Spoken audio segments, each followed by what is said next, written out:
Welcome, everyone, to another episode of the Pillow Fright Podcast. I'm Alyssa. I'm Kay. And I'm Emma. And we are your three besties, keeping you in the loop with all things news, reviews, and horror. Of course. All right, well, it's a new month, which means we have a new theme. We went from Summer of Slashers to serial killers season. Summer of serial killers. Yeah. Well, it's serial season. Isn't that a thing with one of the serial killers where it was like his summer? Summer of Sam. Summer of Sam serial summer. He was a pussy killer. Well, wait, I'll cut. He was a pussy killer? I didn't mean pussy killer, but he's a... Did you see his documentary? He's a joke. There They're could all be jokes. tons of Sams. It could be like a cult of Sams. Maybe we should watch John Leguizamo do his thing in Summer of Sam. Oh, I own that movie too for some reason. I don't know why. I have the DVD of that. Maybe you're like really into serial killers. We're just learning something new about you. Maybe I do it like a sleepwalking thing and I just like absentmindedly buy serial killer movies and then like never watch them. Because I own it, but I've never seen it. I've never seen that movie. I distinctly remember the trailer because you know when you're young and there's that period of time where like you remember scary trailers or just like scary things. I always thought it was very scary. And there was the song "Burn, Baby, Burn, Disco Inferno" or For Summer of Sam? I think it was. If you wait, yeah, let's find it. We'll find it. Okay. And then we're just saying it's a Summer of Sam as Summer of Serial Killers. Summer of Serials. Summer of Serial Killers. So I love cereal. Speaking of cereal, there's a lot of product placement. Yeah, there is. So with our Summer of Cereal, Our Summer of Kellogg's cornflakes. This is gonna be fun. Yeah, This is a fun time, guys. We're gonna be a blast. with our Summer of Sam, Serial Summer, all the fun S's that we are doing, our season of serial killers, we have a set of brand new movies that are fake serial killers. We are not delving into many real life ones except for one. Yeah, Just this. Well, we don't even know yet. Maybe don't it's know. Maybe you know. For some reason, July seems to be a month of, or the summer in general seems to be a very detective serial killer kind of heavy month. So we figured, why not? Now we have Maxine coming out, we have Longlegs coming out, we have Trap coming out. Like there's a lot of serial killer movies for just in this summer And season. our society is very fascinated by serial killers. And to be clear, we are not, again, talking about real life ones. We are not glorifying We are serial not killers. murderinos. We are not. Is that a real thing? That is a thing. Wait, yes. what is it called? Murderinos. Is that like people who love those real true life podcasts? And Yeah, stuff? it's True a crime? specific. I honestly, I think it's My Favorite Murder, Oh, which is like the big serial killer podcast, true crime podcast. So we're not those people. No offense to anyone is. I watch all those documentaries when they come out on Netflix or HBO. I'm just as curious as the next person. But this podcast is about fun and not Yes. about real life murder. Yes. So we're keeping it on the fictional side of serial killers. serial kissers. serial kissers. I'm a serial kisser. Serial kisser is what we're gonna have to call it on TikTok so we don't get flagged. Exactly. Yeah, that's if you hear us say serial kisser, you know what we're talking about. Yo, I'm hot right now. I It's can't. very hot. I'm so sorry, I'm guys. hot for is this gonna be- movie. This is the next few episodes. I feel like we're just going to be a bunch of women in their 30s and just sweating. Just sweating profusely. We're trying. It's like 100 degrees here in LA this week. So Yeah, we can't live without air conditioning. So you're going to have to hear the air and just picture being under it. But they say that if it's really hot out, that's when things get more dangerous, when crime sprees happen, Yeah. when violence goes up across the board or everything. Because So no one should live in this freaking weather. Anyway, I'm fine. I know. I'm doing You great. and your I'm wearing a sweatshirt. God, I'm sweating just looking at it. I'm so wearing jealous. this like giant t-shirt and just melting into it. I'm like, It sucks. this is terrible. So, and with all these detective movies and serial kill movies, two of the ones that are being released in July are Maxine, with all the X's, Maxine, XXX. and Longlegs. And both of them have been doing a ton of viral marketing. Personally, I feel like Maxine's viral marketing has not been as effective to me as Longlegs. So Maxine's viral marketing has included putting a projection up on the SAG-AFTRA building that talks about not living a life. I will not live a life I don't deserve. Is that what the quote is? Shit. I will not live a life I do not deserve. Is that specific to just the SAG-AFTRA building? So it's like an LA specific... I think they just have it on the building, yeah. It was projected onto the building. Like, it was just one night. So basically, there was a billboard for Maxine, and on it, there was a phone number. And if you texted the phone number, you're part of her fan club. So I'm part of the Maxine fan club. I get texts from her. You actually save her. The man has your information. Yeah, A24's got my info. Skynet is real. Call me, boo. Yeah, I'm in. But they actually you save it as Maxine Minx. Like, they went the full route. So now I know I'm getting texts from Maxine, and it was the like, go here on this date at this time, and that's when the projection happened. There's also a merch thing that they did, like, buy the official merch, which I think at the premiere they were showing off the like jackets, very 80s, like green shiny track suit looking jacket. And then they also are doing tours with the Hollywood, like those, you know, Star Tours. There we go. Which I did back in the day. Sorry.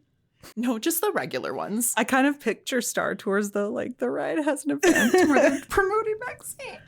Well, I mean, this is like a regular Star Tour, but then they added on all the Maxine filming locations and murder locations like it's a real thing, like the murders are real. So it's kind of immersive, which is cool.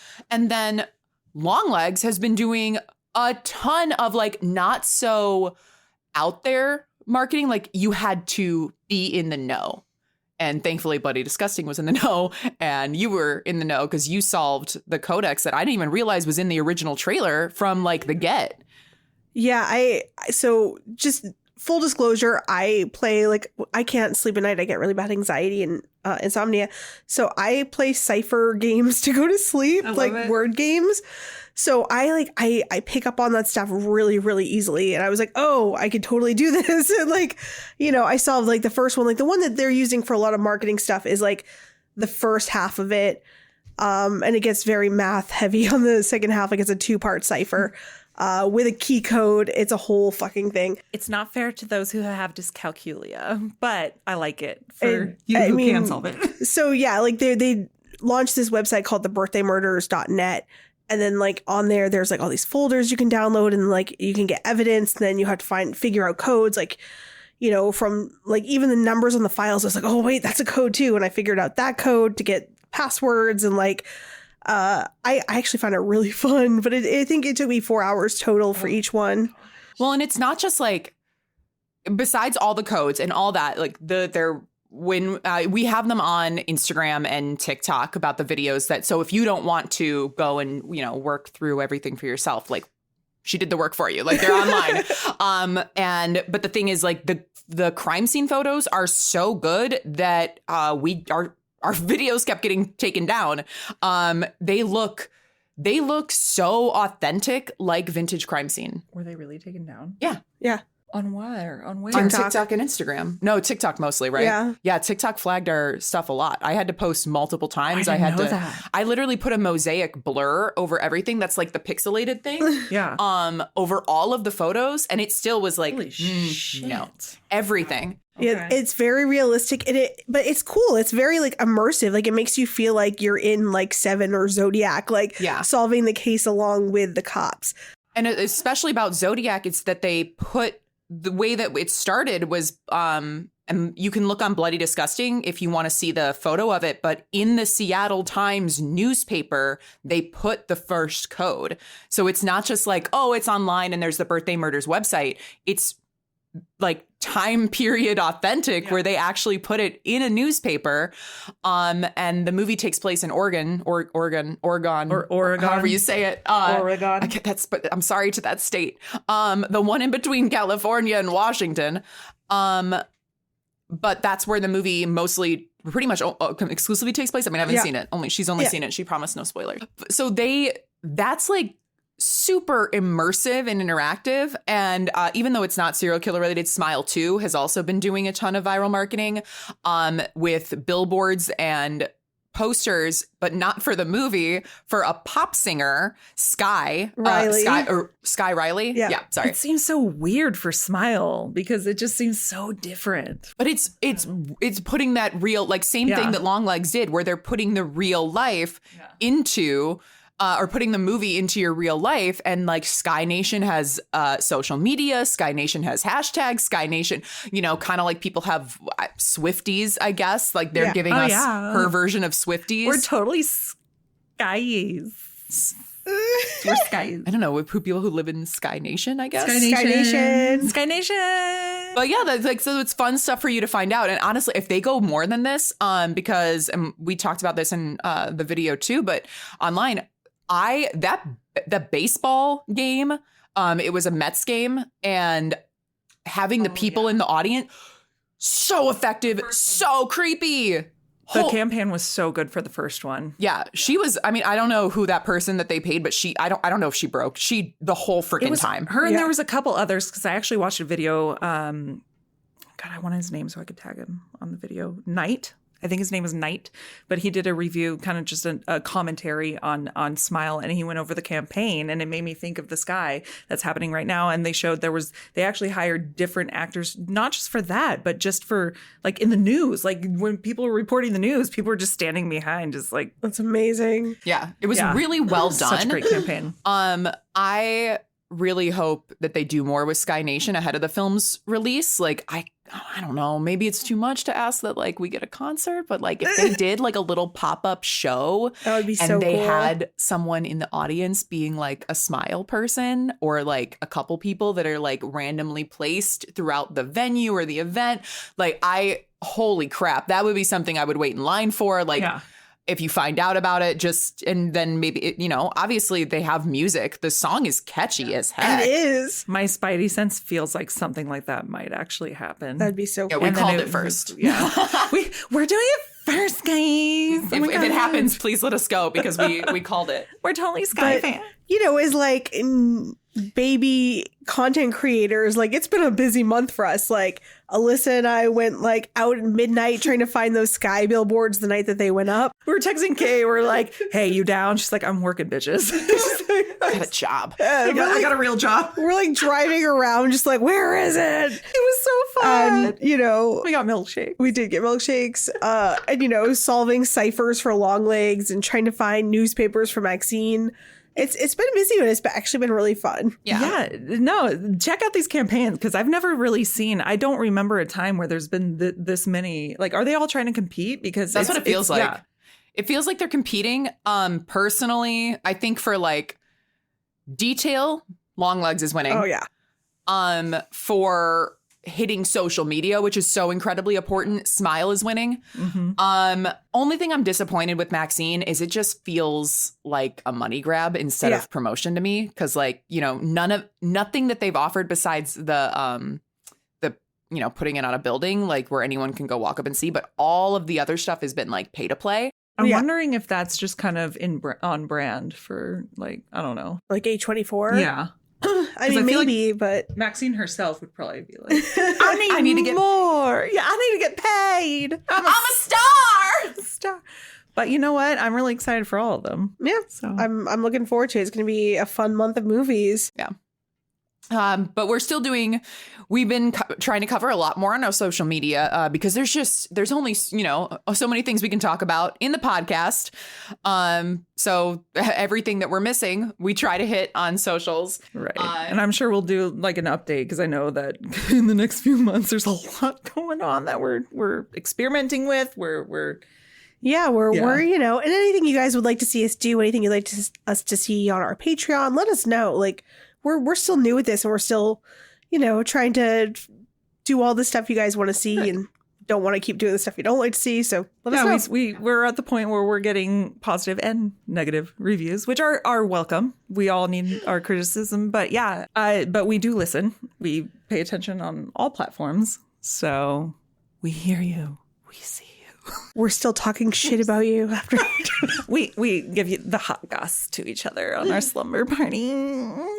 But one of the things that we've posted recently has been I recently watched a trailer for another serial killer movie from a very well-known director. And I knew not only did he make a movie, but his daughter just had a movie come out. And he produced that movie. Yeah. So who is it? Oh. M. Night Shyamalan has come out with another movie that's going to be released in August, and it is a serial killer movie. And not only that, but it's a heartthrob turn serial killer, which is crazy because I just watched the trailer for Heretic as well, and I was like, I'm sorry, another heartthrob turn serial killer, which is well, now I can't think Josh of Hartnett or no, in Heretic. Hugh Grant. Watching it, I was just like, wait, what? And it's another A24 film, and I was so confused. I didn't know anything. The trailer kind of popped up when I was scrolling TikTok, and I heard something about like, do you accept Jesus? And I just went, bloop, just scrolled away. I haven't seen it yet. Well, I'm not going to spoil the trailer, but essentially Hugh Grant is the villain in this movie. And I was not expecting that. And it's the charismatic villain, which I love. Is he though? Is he the villain? Well, Jesus is the villain. I don't know. Hail Satan. But, well, I mean, okay. But in the same way, it seems to be just from the trailer, it's not Saw, but it's that kind of like maybe he has a reason for doing it in the same way that like Jigsaw did. What was Nefarious? Do you remember that? It was like Saw, but like Christian Saw that came out last year. Nefarious. I don't think I saw that. I think I turned it off because I was like, we won't talk about it because this is not a. I started to watch it and then I was like, oh, Jesus Christ. That just made it sound like that because there also was a religious Christian version of Saw, and somebody covered it, and I think his name is Bionic Pig on YouTube. I'm pretty sure that's his name, but if it's not, we'll talk about it because I think you should watch it because that reminds me of it. Anyway, so there's Heretic, and then Josh Hartnett, who already like.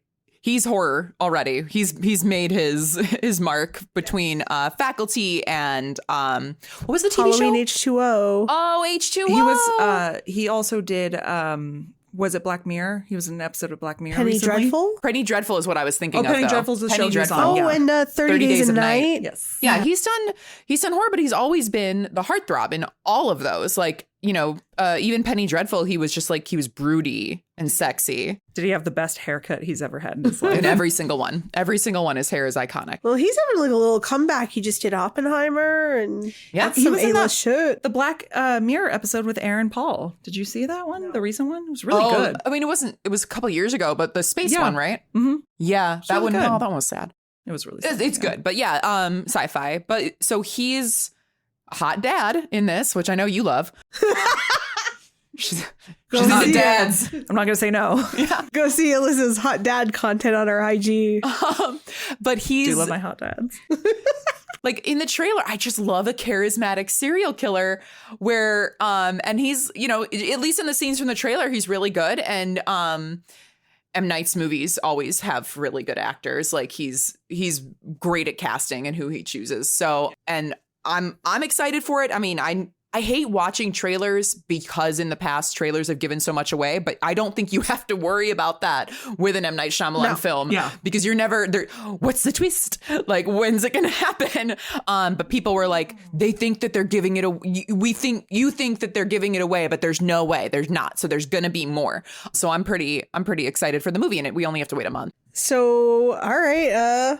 Did you guys watch anything new this week? You know, it's a Nick Cage time in my life. Well, it's always Nick Cage time in my life, but I was catching up on the old Nick Cage movies I haven't seen, the newer ones, because he just had like a big bang over the past few years. Oh yeah, and I watched Willy's Wonderland. It was a pandemic movie. Yeah, it was a pandemic movie, right. and I had a lot of interpersonal. I was going through a spiritual awakening during the pandemic, so I missed out on a lot.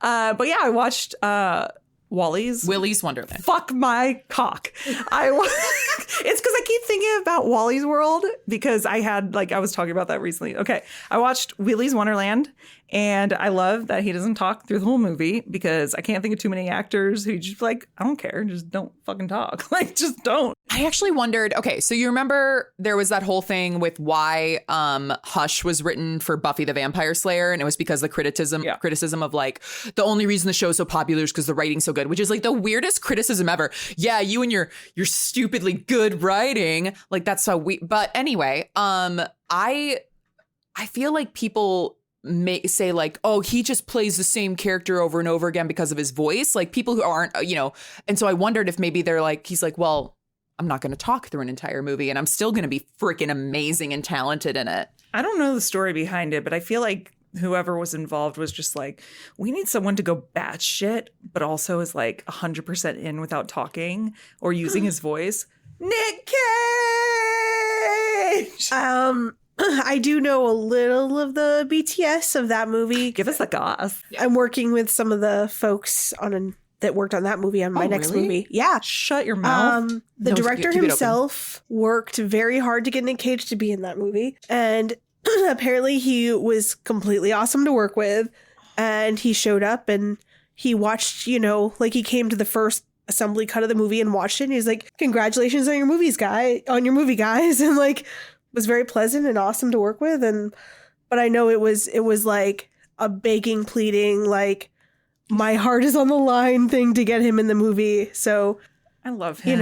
I think he probably did it because he looked at it and he was like, oh, this could be fun and it's easy. Like I don't have any lines to remember. Good for him. Nah. When you get to work with Nick Cage, we have to be in it, right? Yes. He's like my bucket list. Nick Cage is not going to be in my next movie, so. Well, he's going to be in the future. Okay. Put that out there. He has the best fashion sense ever. He really But I mean, does. I'm going to keep my Nick Cage made up, like my fan fiction Nick Cage lore about it is that he was like, just to show you I'm so talented, I don't need words. I mean, he probably did, to be honest. He probably didn't even think of it. He was just like, yeah, okay, that's that good. I can do it without he words. Is. I'm sorry, but he is. Everyone watch Leaving Las Vegas and then get real depressed for like a week. Movie. Ugh. Anyway, moving on. Yes. I watched. What did I watch? I watched Quiet Place. The day one. The first day of The first day of Quiet Place. First day of school. I actually saw it yesterday. I filmed you guys some more Universal Horror Nights merch. Yes, you did. That's what I'm here for. Yes, you did. It's supposed to be an origin movie of like the beginning of, when these monsters came to Earth. I don't think it adds anything to the lore. Like you don't learn anything about the monsters, but it's a great performance piece for Lupita Nyong'o and my husband Joseph Quinn. So good that's all for that them. matters. As long as you get to look at them and hear them. It was fine. I'm just glad I never have to see that trailer again because they played it so much before every movie I've seen in the last 6 months. Mm-hmm. So R.I.P. Thank you. You can move on with your life now. Yeah. Cool. Did you watch anything gay? I know. It's hard to think about. We've been so busy. I'm going to ask you this question. I know, but I don't. Can we just like freeze frame on you for 5 minutes? Just doing Your face just breaking. Just this awkward silence. I don't think I watched anything. That's okay. New. So I actually got back into playing Dead by Daylight. Nice. And that's kind of been what I've been doing. That's what you've been watching. I've been watching Dead by Daylight. Well, so they put out, to get a little video game nerdy, I had not played Dead by Daylight in a really long time, and I played a shit ton of video games in the pandemic. And so I got back into it and been playing matches with my friend and only playing survivor-based matches. But the killers they recently released, and I was really excited for, they released Chucky. And I really wanted to see what the graphics is. So basically in Dead by Daylight, like the killer they down the survivor and then they pick them up and they put them on a hook. And I was like, how are they going to do that with Chucky? Because he's low. And so basically if you get downed by Chucky, who has no sound, normally killers have sound when they're chasing you, but Chucky's so little. So it's just like little footsteps, and it's so terrifying. And he laughs maniacally after he downs you. But Brad Dourif's spirit appears to pick you up. Oh, that's and it kind of looks like in Chucky TV show when his daughter's playing him. Like it looks like almost both of them. It's really well done. They also have a skin where you can play as Tiffany, but I have not seen what it looks like to be picked up. Like I haven't encountered anyone playing as her. They have a Nick Cage survivor. you can play as Nick Cage, and he has different outfits. My favorite's like a red studded jacket. He has a red smoking jacket for sure. I haven't bought him yet. I know you're gonna hate me saying this, but that jacket gives me Corey Feldman.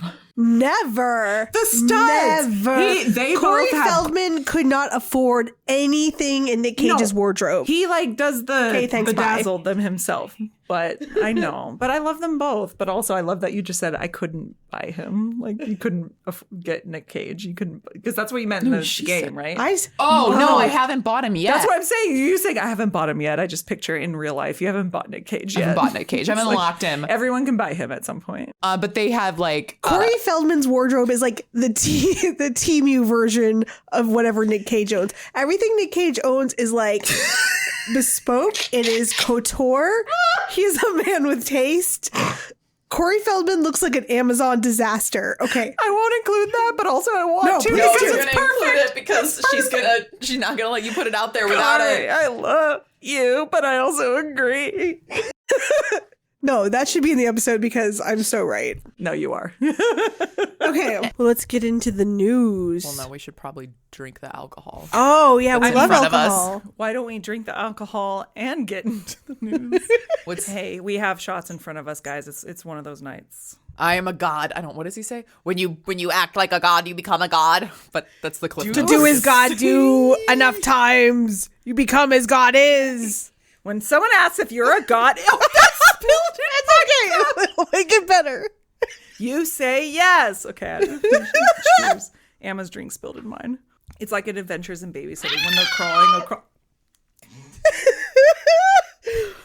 across the ledge and like the dirt gets in the coffee mug. If you know what I'm talking about, please comment and tell me it's your favorite movie because it's one of mine. Oh my God. I love Vincent D'Onofrio. Oh my God, Thor. He's the best Thor. Vincent D'Onofrio is the best Thor. He's like one of my favorite actors.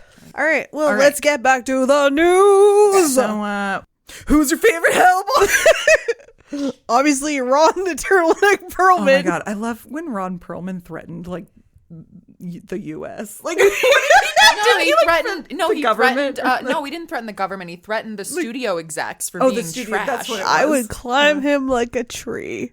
What do you think you'd break in half if you fucked Ron Perlman? Yes, that man would split me in half like Terrifier. He's so much bigger than. Oh, okay, that's enough shot. Can I sit there taped to the chair while he goes like this? Just Ron the Turtleneck Perlman's dick just. You know you had more than one shot when we start talking about Dick splitting us in half and Kay's looking at us like, please bitches, don't do it. I'm not a professional drinker in any sense of the way. Like, I'm 4'11", two shots gets me on another plane. All right, let's talk Hellboy. Hellboy. There's a new Hellboy movie. This is all going to be in it, by the way. That's fine. That's the best segue. So, fuck. This is going to be my favorite news segment It's going to be a folk horror Hellboy movie. Yeah, we're getting a new Hellboy movie, and this one is actually going to be a lot more closely tied to the comic book series. Well, I think Mike Mignola himself wrote this one, correct? Yeah, the creator of Hellboy. So this Pretty is cool. We're getting it legit. I mean, it's a horror comic book series. It's very like fun take on demons. Who plays Hellboy now? Tell me it's... Is that it doesn't? You don't have that. You just say Jefferson White stars. So I'm assuming it's Jefferson White. Oh, either. I thought this is so how... it's not David Harbour and it's not Ron the Turtleneck Perlman. Can it be both? I know. This is how much the heat, by the way, is affecting my brain because I thought you said it's not Jefferson Airplane. I was like, what the fuck? This is going to be the best news segment ever. Don't you want somebody to love? Hellboy. All right, well, we've got our new Godzilla versus Kong movie. Is that what it is? No, it's something else, right? I was about to sing for it. Godzilla versus who?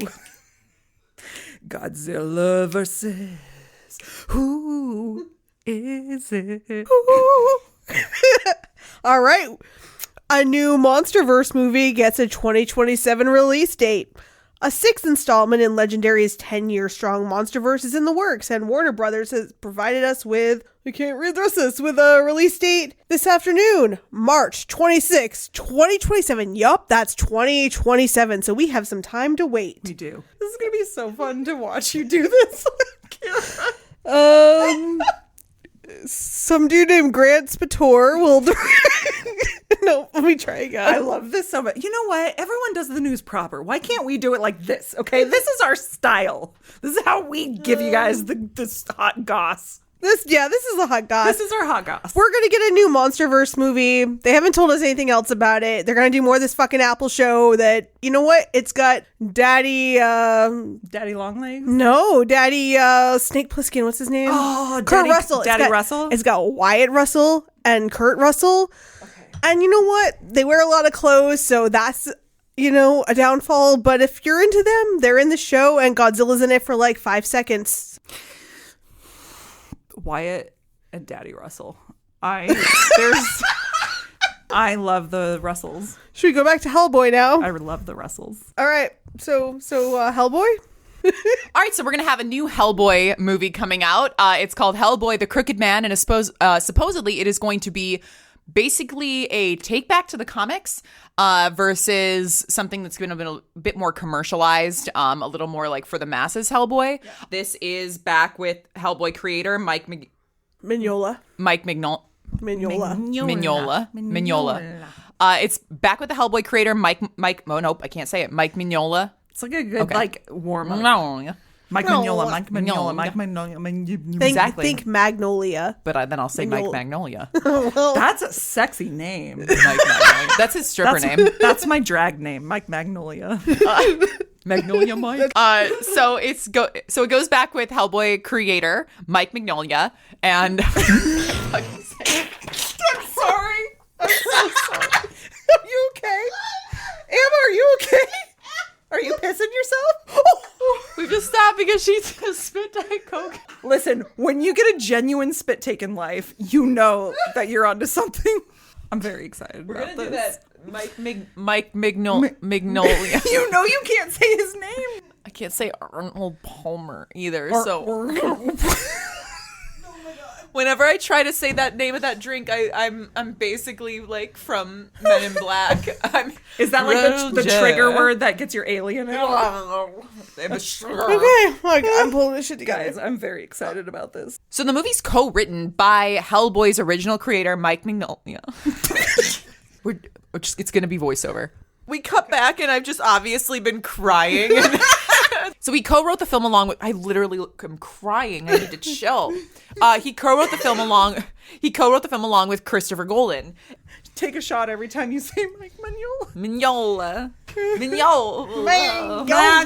Are we still recording? Yep. Hellboy!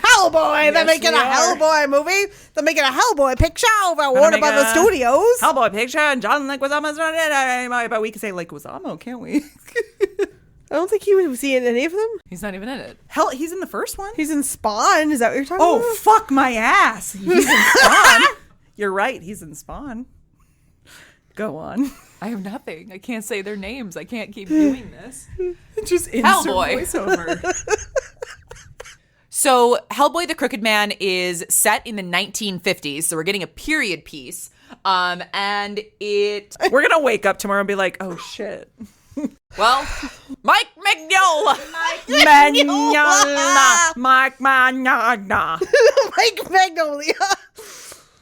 I gotta stop laughing before I take the shot. I just think of like Gene Parmesan. Full disclosure, because I'd like to include this somehow. We had some shots today. Today was a day because it's the first day of our summer season and we're getting in the Summer of Sam mood and I don't know what I'm talking about. July is going to be a very busy month for us and we are probably going to have some Fleetwood Mac drama in between there because it's all love at this point. It's all fucking love. We got That's the shots. What I'm saying. It's love. And we got the news. We got the news as long as we got the news. All right. Wait, we really got to get through this. Yeah, okay. Right. So it's set in the 1950s and it stars Adeline Rudolph, no names. We're going to play it safe. Essentially, you're following a rookie agent of the BPRD, the Bureau of Paranormal Research and Defense, who's going to team up with Hellboy to protect the residents of Appalachia from the Crooked Man. Appalachia. I know. Interesting. I love Appalachia TikTok, where it's just like creepy stuff. Like I was like, oh my God, I love it because it's very like folk horror. Yeah. And like the roots of horror that's like local and old. Where's Appalachia?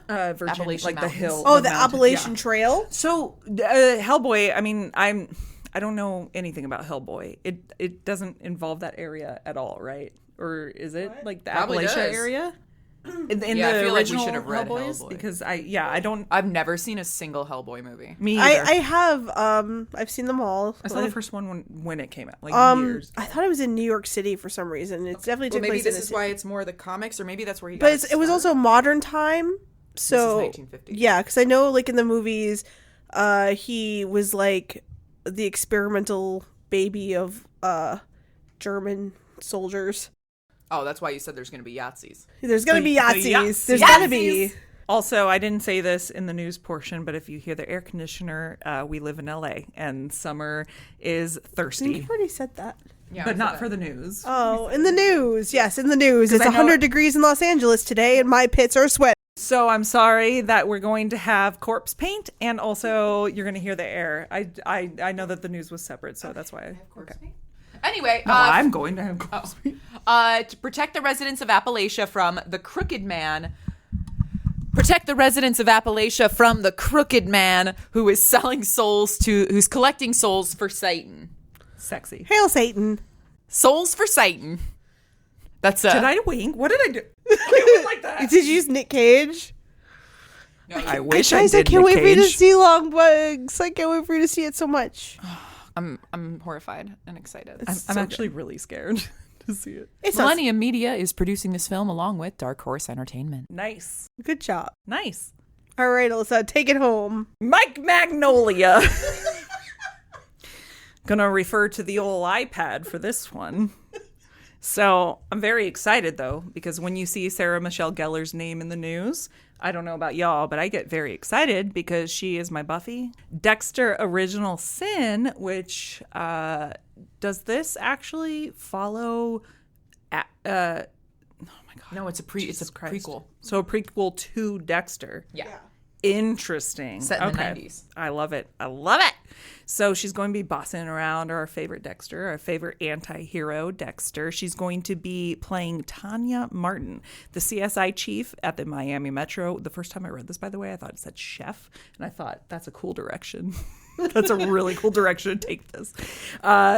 She is going to be Dexter Morgan's new boss, so that should be interesting. It is 10 episodes. It's an original drama from Paramount Plus with Showtime, and it's set in 1991 Miami following Dexter. He's a student this time, and he's refining his killer skills with the help and support of his adoptive father. His adoptive father, Harry, who in the original series was played by, Jesus fucking Christ, I forget names when I drink. I love him, and I was excited to say his name. But anyway, his adoptive father, Harry, this time around played by Christian Slater. Ooh, that's exciting. Yes, it's, oh my God, yes. This time played by Christian Slater. In the show, it was played obviously by James Remar, who is awesome. And I always think about the story of how he got fired from Aliens because wasn't he like on drugs at the time? I have no idea. I've never heard the story. I don't know, but he was originally supposed to be Sean Bean's, or not Sean Bean. Who's the Bean? Who's the other Michael Bean. Michael Bean. He was originally Michael Bean's character, and then Michael Bean took over for him. Fun little trivia for Aliens. Aliens. Aliens August hashtag. Well, it's kind of funny. Patrick Gibson, Is that gonna be new Dexter? that's the new Dexter. He's going to play young Dexter. Look at this little baby face Oh my motherfucker. gosh, insert photo. Hello. They're definitely going to have to do context, though, because Pinch those little cheeks. part of Dexter is like the dark shark eyes kind of a thing Yeah. with the serial, and this guy's got the baby blues. So, But in movies, He's got a little shark eyes. He's cute. He's adorable. You could see a sinister, like you could see something behind, like he does something dirty. You don't know what it is, but he does something. Oh, that dude dirty. eats ass. He eats asshole. I'm going to assume that this was the entire episode when I wasn't here. You guys just talked about eating asshole. Listen, Dexter Original Sin is all about Dexter learning how to eat asshole, and that's his downfall. I bet Dexter sucked at sex. He was probably really awful. I mean, he had a kid. Listen, Yeah, but like, she was like his first girlfriend ever, and she was real trauma. I mean, we don't. but also I feel like No, he dated that serial killer, and they seemed to really fuck. Ooh, but Lila you know how probably everyone, taught him how. Yeah, you know how everyone has their toxic fuck era where it's just fuck, this is bad for me. No, he but went it's- ass to mouth with Layla. He went ass to mouth with Lila for sure. Rita was very missionary. She was very like, oh, Dexter, like, oh, Dexter. She Speaking probably of got Buffy- on top on speaking of anniversaries. Buffy, Yeah, that's Rita was not Harmony. Jesus Christ, Rita. Oh my, I wasn't Buffy. Darla, Darla. Yeah, You have lipstick on your teeth. yes I do. All right, do. well, there's a movie to talk about still. you. We're here to talk about a movie. We did watch a movie, our first movie. Well, speaking of 1991, let's go back 5 years prior and talk about this movie. So our first episode of our psycho serial slasher summer is it's like the godfather of these like detective serial killer movies. It is the Grandpappy. It is the one that everyone since then has paid homage to.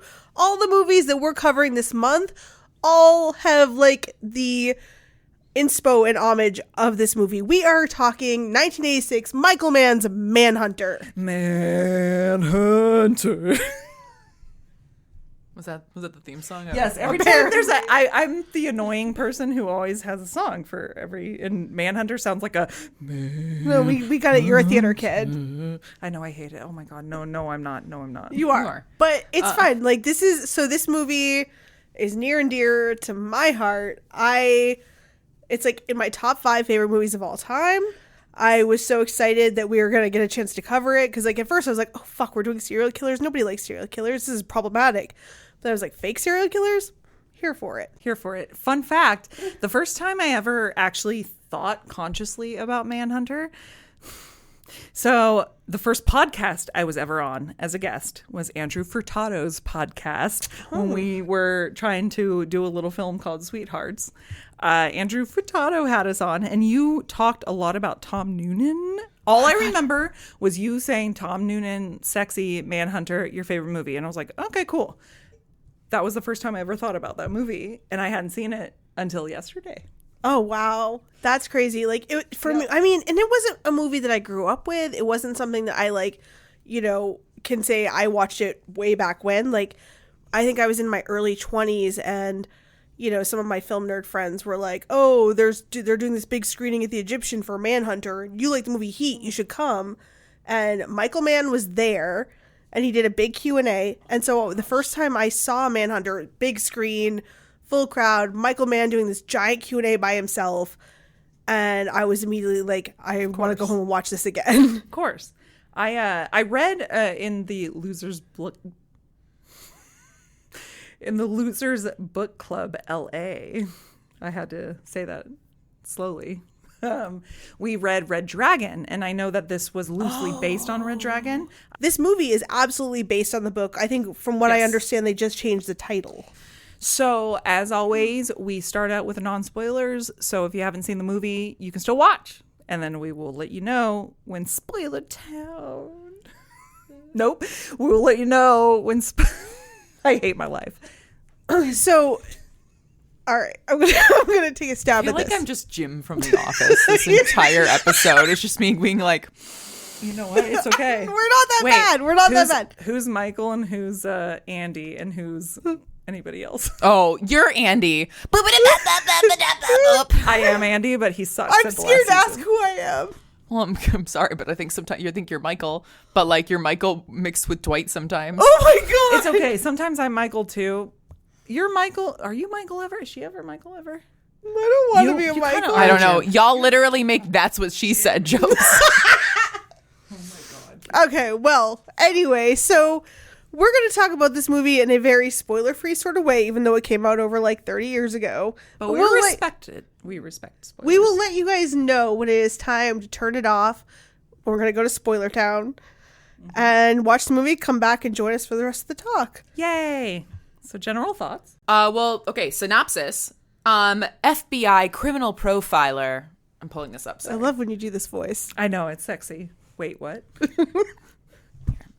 I'll put the mic in front of my face like do because it, you girl. like it. Do the ASMR. Do it. FBI criminal profiler Will Graham, William L. Peterson, is called out of early retirement to assist on a serial murder case involving a killer known as the Tooth Fairy, played by Tom Noonan. Noonan. Yeah, I said it right this time. Graham enlists the help of imprisoned serial killer and cannibal, Dr. Hannibal Lecter, played by Brian Cox, who is the very reason that Graham took an early retirement. Soon, Graham and the FBI are entangled in a deadly cat-and-mouse chase between the Tooth Fairy, Lecter, and an interfering journalist. Insert trailer here in the episode. So he took his little hiatus because of the Hobbs, right? Garrett Hobbs. So, the whole thing that I mean, Garrett Jacob Hobbs. Yes, Garrett Jacob. I mean, my entire backstory comes from the TV show Hannibal. I have not read the book, but you need to read the books. If you're a fan of this, you have to read the books. What time? It's so good. Audiobook. Yes. Do it. Maybe they'll do it as a comic book, and then it. I'll read it. I highly suggest reading these books. Yeah, I think Thomas Harris is the GOAT, right? Yes.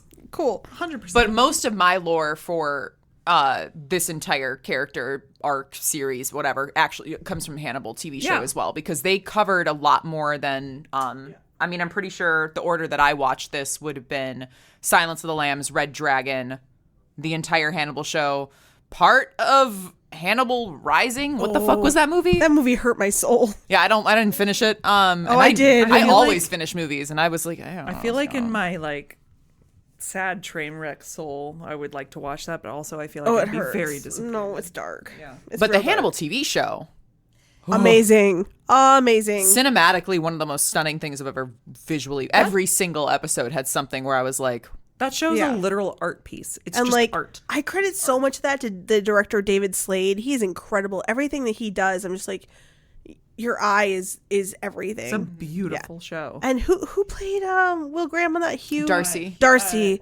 Hugh dances. Hugh Dancy. Dancy. Because it's Hugh Dance, right?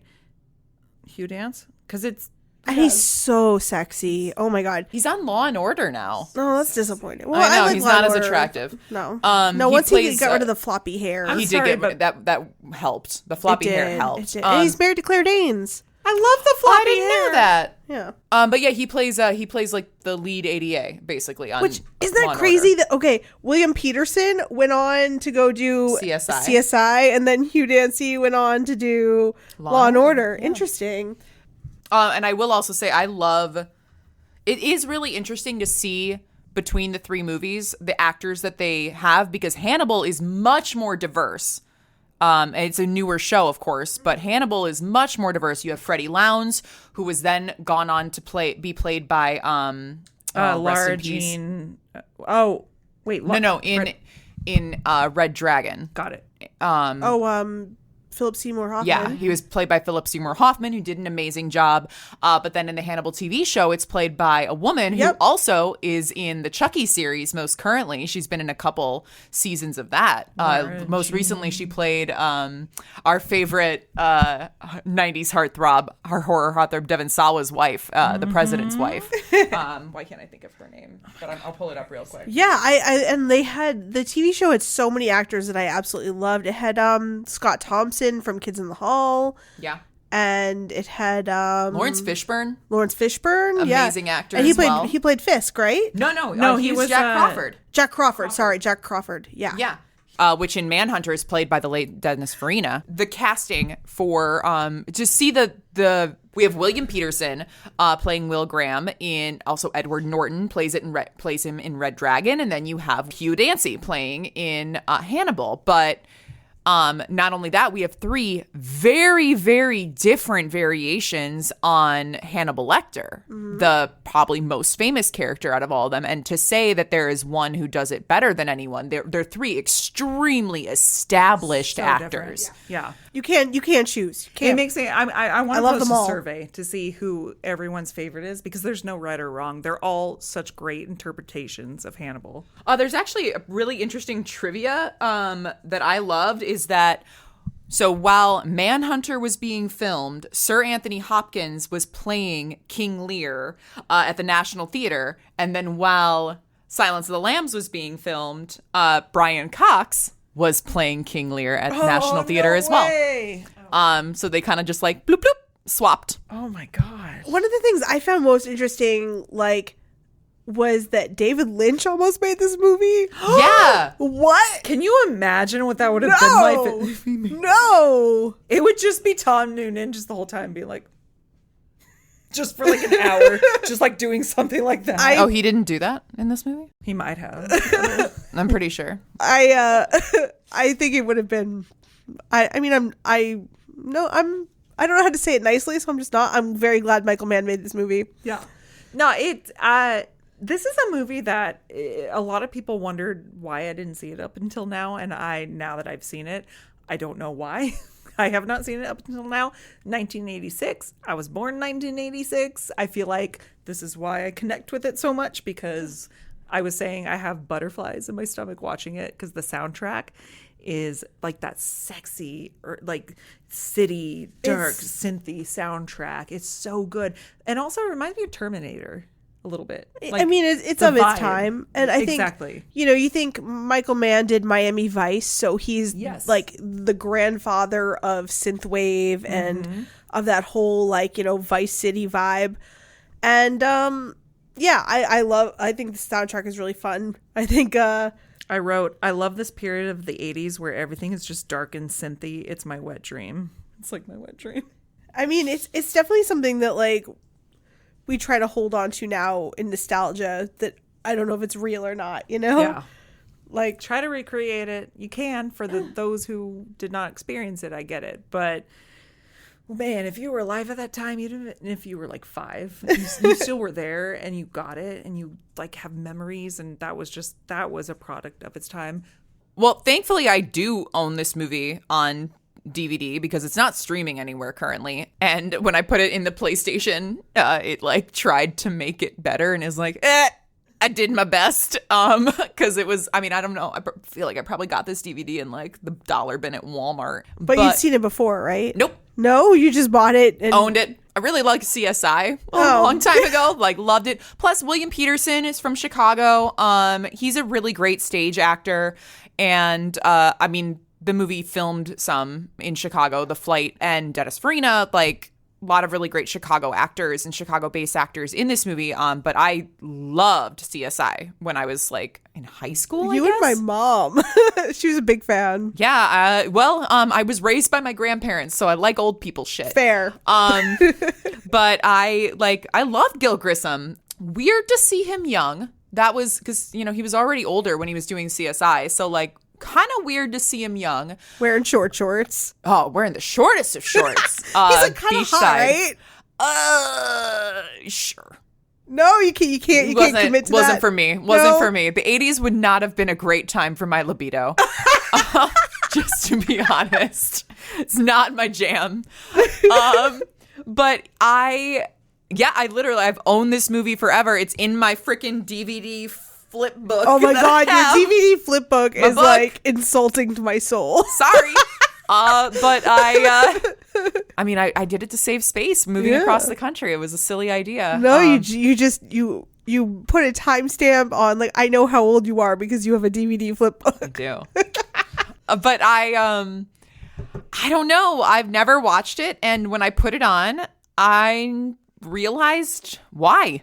I'm not saying that Michael Mann is not an amazing director. I mean, you look at his filmography and he puts out movies. He's like one of the A-list directors of this century. Right. And I have not been able to watch a single one of his films. I kind of knew you were going to feel that way, so I took like the most detailed notes because I was like, I bet Kay is going to like miss half of this because she's going to like have tuned out. Oh, so bad. I turned it into a drinking game and yelled at the TV a lot just so I could like keep my own, because there were so many parts where I just like started to pick up my phone. I was like, fuck, no, I'm paying attention.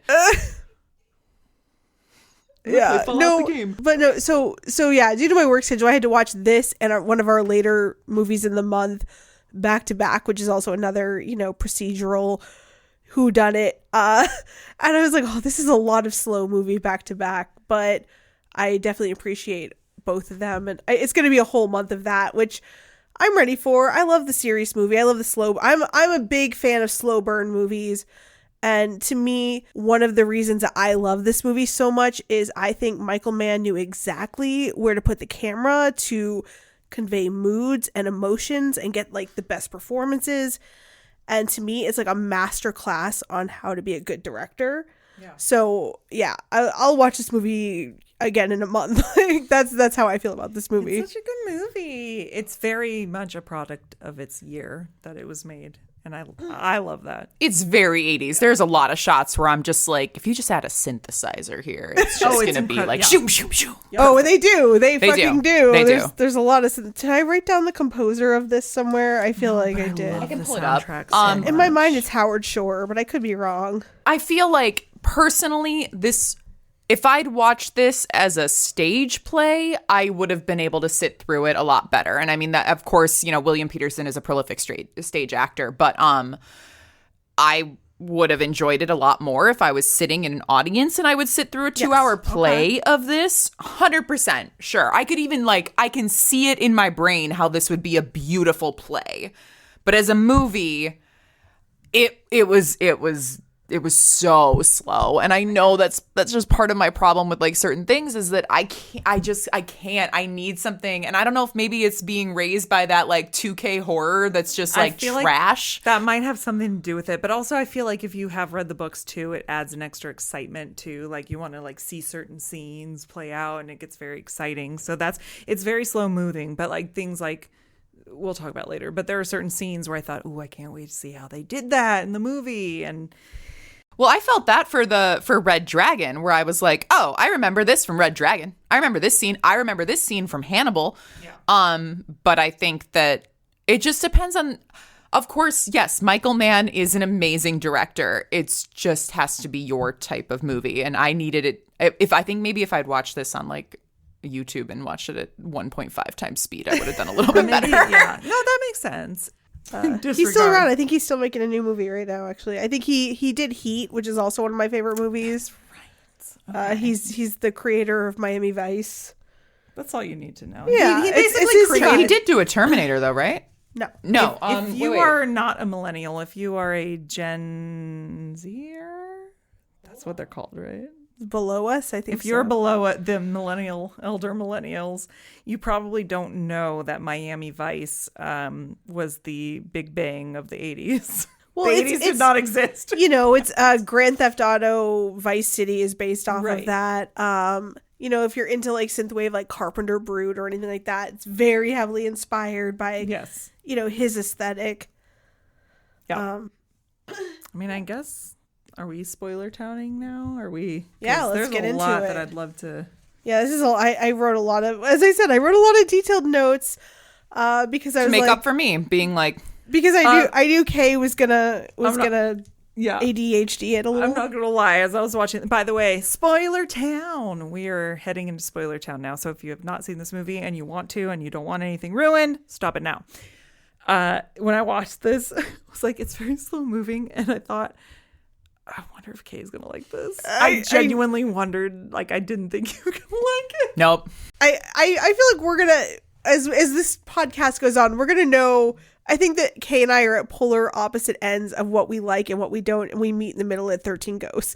I love that. I think you're gonna see some where the spectrum here of. I think we would have found it out earlier at Lord of Illusions if I hadn't broken my toe and had not been there for Lord of Illusions. Wait, is that the one I missed? Lord of Illusions? Yes. Yeah.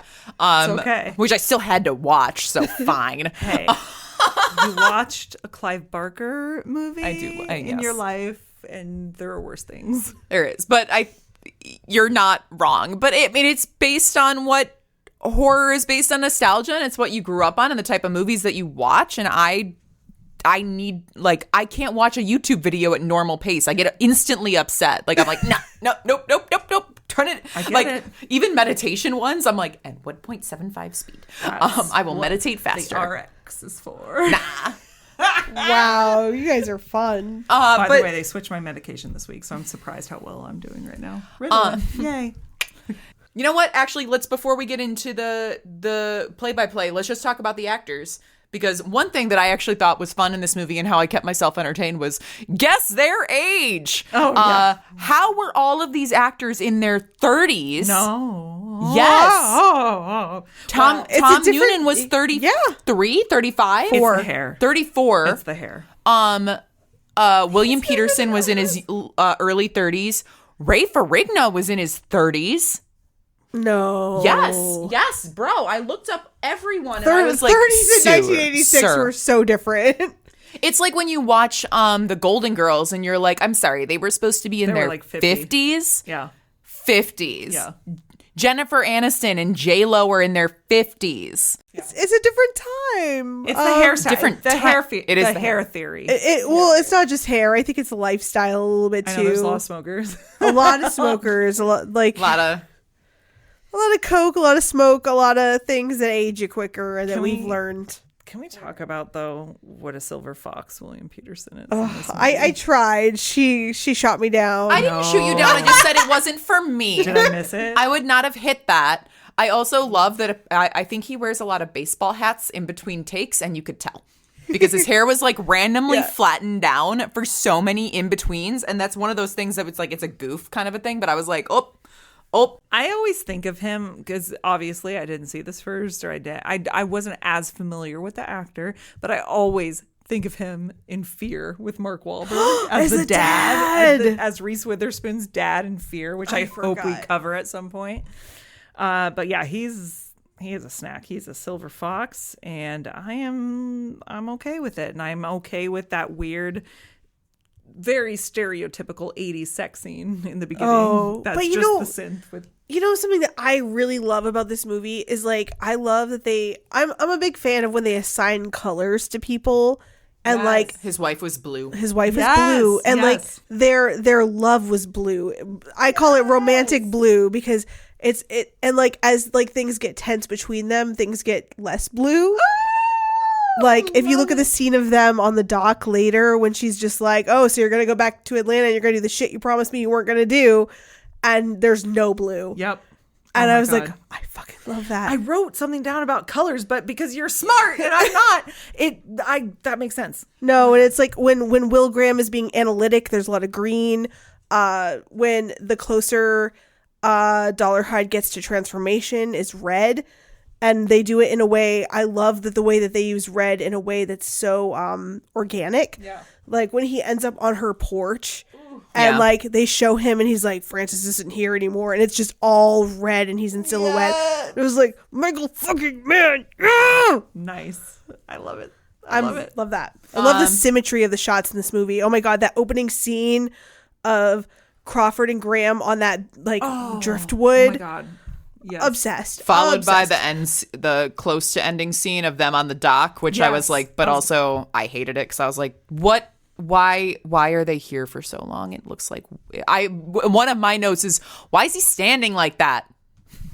I thought it was a freeze frame for a second. It not a freeze? I don't know. I thought it was, but I do like that juxtaposition. Like I love that. And then at the end, and we'll get to that, but I wrote down specifically a color note. You could see it at the end. That's the only time they're all in color, like bright color. Yeah. Well, I mean, the sunset was gorgeous in the end. Yeah. It was there forever. It was the longest lasting sunset I've ever seen in my life. It was beautiful. It looked like a Windows backdrop. The beginning scene in this is that Francis, is he filming or is it a clip of No, he's filming. Okay. He's because his whole thing is like it's supposed to look kind of distorted and shitty because that's when he goes to Reba, is that her name? Yeah. Later to get advice on like what film to shoot his nocturnal animals with because his stuff is turning out too grainy. It reminds me. It's very grainy. Do you think Sinister got in? Yes. Okay. Yes. I was gonna 100%. say, 100%. It's a fact. Okay. Because you see the beginning of that, you're like, this is very unnerving. This seems even a little too grainy for watching it now in the 80s, and you realize, oh, he's filming it, and that's On, like, very Super 8. sinister. Yeah, when the movie started, I was like, oh no, the DVD's corrupt. You're like, oh, I got a standard definition. Yeah, I was like, this person I was watching it with was like, he's like, if this is how it is for the whole movie, we're turning this off. And I'm like, honestly, that's fair. This is pretty unwatchable. Oh, man. It looks like 8-bit. I love it. But yeah, I got some sinister vibes from that, and I love that it was inspired. As I said, there's so many directors who've they have mad respect for this and have gotten homage from it. I mean, even Ty West, who we're going to cover later this month, he put Tom Noonan in his first 2 movies before Tom Noonan retired because he's such a fan. And then look at what the movie he's making now, Same with Long Legs. You're going to watch Long Legs and be like, oh yeah, they've watched Manhunter. Oh, I'm excited. And, there's so many directors who've done stuff since. Fincher, lots of people who've cited like that this movie has inspired their work. Well, and a lot of people too, if they're not, millennials. I hate saying that, but the truth is there are a lot of younger people too who don't realize that Manhunter actually came first. They think Silence of the Lambs was the first of all of them that came out. And I'm pretty sure Dino De Laurentiis is involved with most of them until he passed, right? Yeah. Well, it's just Silence of the Lambs is the most famous of all of them. It's a much higher budget movie. It's the Hannibal Lecter movie. But yeah, for me, I grew up with Silence of the Lambs and Hannibal. I saw them a million times before I saw Manhunter. Yeah. It's kind of hard to compare them, because you can't. They're so different interpretations. There's no, I'm sure people think, oh, this one was better than the other, but honestly, they're so different that I love seeing these different interpretations. I'm happy to have all of them. Exactly. I love what Brian Fuller and David Slade did with the Hannibal TV show. I think it's beautiful. I'm happy to have all those interpretations of these characters. Same. So. And I want more. I think that like some of the differences is in Manhunter, I noticed a lot of them saying that Will Graham is also a psychopath. Like they just it's like almost like you understand it because, and it's mostly coming from Hannibal. But then by the time you get to the Hannibal TV show, they lean into that a lot more. Yeah, that's something from the book that I actually asked Ryan to confirm too, because I said, so in the book, because I forgot, was he supposed to be like clairvoyant? Was he supposed to be intuitive? And in the book, he's not. He's just like he's so good at his job and picturing it and being an empath in the situation. I think in my personal what's the word I'm looking for? Like how I see this is interpretation is that Will Graham, yes, he has a mind that's very analytical for getting into a serial killer's head, but it's also in his brain that what if I am like these people because I can think like these people. So it's an insecurity of like what if I am like them. And in the show they kind of take that to a literal point of view of he's might be on the spectrum. No, he like kills people. He says he's on the spectrum. Yeah. So they actually which I really like both interpretations. I think both work very well. Yeah. So I like it. Well, and I think maybe back in the 80s, if you had a show that was like Hannibal where your lead is the serial killer type of thing, it wouldn't have been as accepted. You needed the hero to be a good guy. And so William Peterson's version is just like, he's just so good, but it's so difficult to be involved because I have a family now. I can't think like this. Oh, but he's so sexy. I think that I don't even think it's because of his family. I think it's because it took him to a place where he was mentally unwell, and it took him a long time to come back from. Before this, because it was Garrett Jacob Hobbs before in the books too. Like what set him on retirement was that fucked him up, and in Hannibal they explore all that. If you haven't, well, he says that what messed him up was when he caught Hannibal, and then Hannibal literally attacked him, and hurt him, and then, but then he still goes in. He's still like besties, but I don't know. I still like the exploration of their relationship, which you don't get as much. You get a lot more in Red Dragon. You get to see their relationship, and then you see it a billion times more by the time you get to the Hannibal TV show. But for Manhunter, it's already like, no, you are a criminal and I'm not engaging with you in this sense. Well, there's scenes that are cut from Manhunter between them, and a lot of it's actually a lot of ad-lib stuff, which is really interesting. Ooh, yeah. Okay. Like, I think there's a part where Brian Cox sings him a song, like, on the phone, and like, Why'd they cut that? I believe it's because I want to say it was like a Stevie Wonder song or something. Expensive. Not just He's a that, little but the artist, whoever the artist was, didn't want to be associated with a serial killer. Oh my gosh. Yeah. All right. And but they did a lot more that didn't make it into the final cut because it's already 2 hours and 4 minutes long. Yeah. But I think there's a thing where like it's kind of like touching fire, like I think that Will Graham in Manhunter respects Hannibal and in a way, and he finds his mind incredibly fascinating. Yeah. But it's that flame because he knows that Hannibal's gonna fuck with him like he does, and it's like, anytime that he like challenges him, he shuts down. I really think Hannibal might be the most fascinating fictional character in like all of fiction.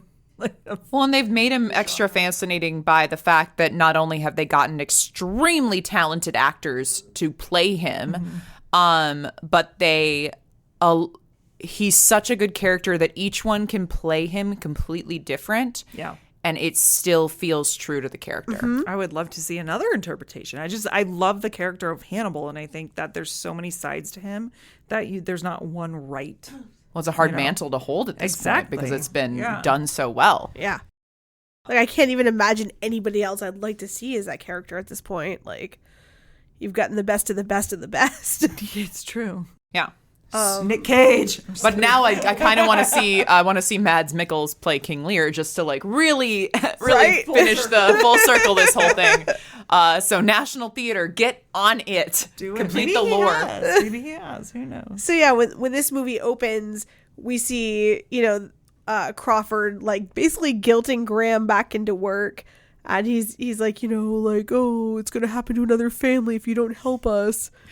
And that was very, very loyal to the book too. That opens like that, and you're just like, Crawford's just like let the dude chill with his family by the beach. He has a beautiful home, like by the beach. He's got a beautiful home. He's got a beautiful family. He's got a Children of the Corn son. Yes, he does. He really does. He has zero chemistry with the actress that plays his wife. Speaking of which, was she Steve Martin's mom in Planes, Trains, and Automobiles, or is that someone else? Because I didn't look at his wife. Yeah, his wife. Kim Geist. Great. Is that her? Because she looked very familiar. I didn't look it up because I didn't have time, but I just... she was apparently in Shriek If You Know What I Did on Friday the 13th with Julie Benz. Yes, she fucking was. And Tiffany Amber Thiessen. But yeah, so he's like guilting him into coming back to work, and like you see his wife walking down the beach, and you're like, oh no. She's like, nope, get this motherfucker out of here. Like... nope. Why are you here? Live a normal life. Yeah, because she knows what it does to her husband, and she knows like that they both fought to get back to this healthy place where they're at. Yeah, and they talk about it, and he's just like, he's going back. He's gotta go, and she has no choice in the matter. But he like pretends that she does. So then they show him at the first house, the Leeds house, and. He's like doing his thing, and it's the first time you actually get to see him in action where he's just like, he's, of course, at first he's like reading the police report of like, and they did this, and then he did this, and he's like, what did you do? Why did you do this? And you can tell he's like getting in the head of the killer, and you're like, oh, that's some creepy motherfucker. And I love that the mirrors were broken, right? Yes. Okay, I was going to say, because in the book he breaks the mirrors because he can't stand looking at himself. Well, they don't figure that out till later, though. Okay. And then we meet Freddie Lowndes, right? What's the movie Don't Speak? Because the actor, he came back. Like, he had a huge horror-based comeback with that movie of where the kids break into the house and he's blind. Wait, that's him? Stephen Lang. It is! Oh my god! My brain. That's the same guy! So he's the only one that I thought did not look 50 years old as a 30-year-old. He looked young. In my notes, I wrote Freddie Lowndes' hair. Oh my god. He's done a lot. Mind fucking blown. Mind blown. Cool. But yeah, he shows up and like Will Graham's like, "You son of a bitch!" And he's like beating the shit out of him, and it's kind of funny. And then he's like, "He took pictures of me when I was in the hospital." Ah. Do you know anything about how they cast that? Like, did they intend to do a male, or was it open for the TV show? For the TV show, I'm sure that it was. I think that Brian Fuller is a very good writer and showrunner, and he probably had some ideas of inclusion. Yeah, from the start. It's very inclusive. It's very inclusive. She's fun on Chucky. She's crazy. Yeah, but so back to this movie. They're basically like, we've only got 3 weeks to find this killer because he's on a lunar cycle, like a fucking werewolf. Yes. And you've only got that much time to find him, so let's do this. What's also kind of crazy that we don't meet him for so long too. It's all about them. It's an hour in. Mm-hmm. Before we even see the villain of the movie. Yeah. And we don't get as much Brian Cox as I really thought we were going to. No, Hannibal is not even. No, I mean, he comes like pretty much right after we meet Freddy. We start to meet Hannibal. He goes to he's like, I'm going to go visit Lecter. And, they have their first scene together. And it's tense and it's interesting. And I love the way it's shot so much. Like, the way that those bars and his face move, and the way that, like, I really feel like there's this, like, sort of theme to the movie of, like, apex predators. Like, they have this thing with, like, they show him and his son with doing this crab enclosure to keep coyotes away. Oh. And then they have the thing with the tiger, which I know we'll get to later. Yeah. But it's like they have this thing about getting close to apex predators that are caged or they're safe. And I feel like that's sort of like this, like, subliminal thing for being close to Hannibal, who, he's going to because he thinks it's safe because he's behind bars and he can just get his advice and pick his serial killer brain. But, he is an apex predator and he comes back and he bites. Mm-hmm. And it's so interesting to me. Yeah, because he said, like, I can tell you if I just get the file. Yeah, like, it's like, just, and he's like, and like Hannibal, you can tell this Hannibal loves the gossip. Yes. Like, if he, like, he just, he's like he wants that file. And as soon as it's in his hand, he's just like, and then he asks for the phone, and he's the whole phone. Oh, I love that scene so much. Yeah, I just need Will Graham's address. And he's like, I'm calling from such and such publishing house, and I need to get this to Will Graham. And I bet if you flip through your little Rolodex, you could just find it right there. It's like so scary, but it's so sassy and so like it's just like, because you see how dangerous he is. You see, like, what can he do behind bars when he's in this maximum, like, beyond maximum security manipulation, prison? Man. So smart, so ingenious. Oh, I love it. I just love the way he plays it so well. It's so good. I love when he's just like, have you ever seen Blood on the Moon? Well, it appears quite black, and we've got a shy boy. I bet they all have big backyards.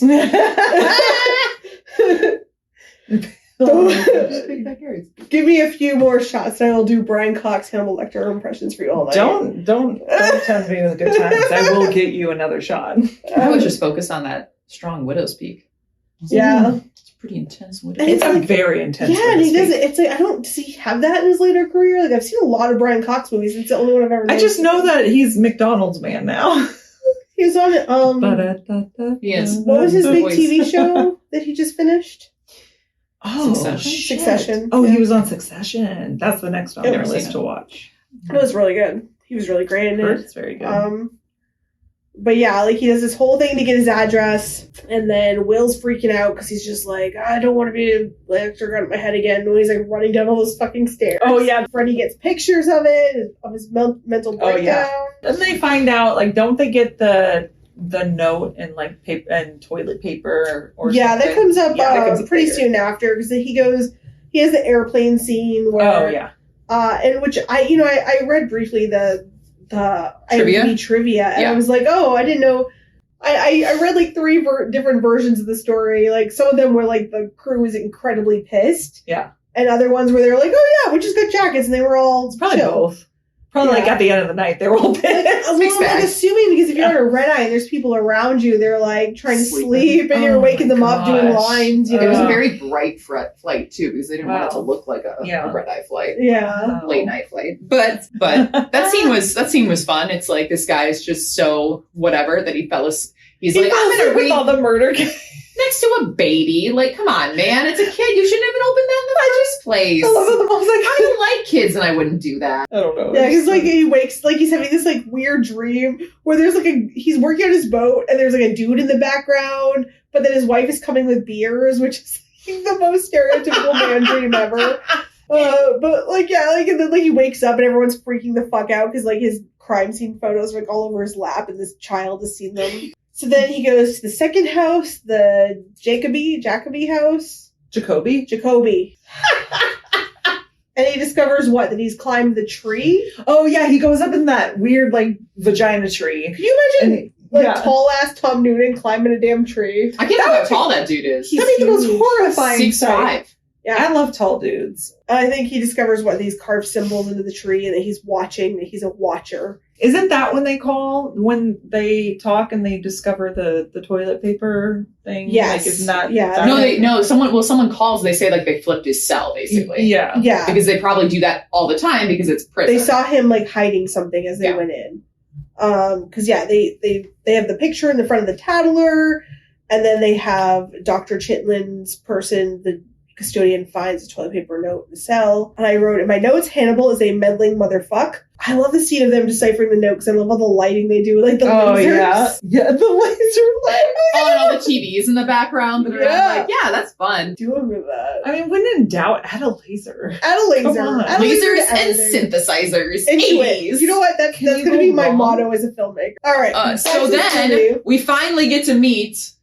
After this, they figure out that the tie is to the Tattler, which is the dirty, filthy rag. That Freddie Lounge. That dirty rag. And then they have to bring this asshole in, this Freddie Lounge motherfucker. They gotta be like, work with us. Yeah. And he's like, only for photos, because I'm a smug son of a bitch. We'll take photos, but make sure this is in the background so he knows. The International Theater. It's like, not too familiar, but familiar enough. They're doing all this stuff, which, by today's standards is a little, when they're like, talking about his sexual preferences and using that against him. That's a little dated, but then he's like, how's your sex life, Will?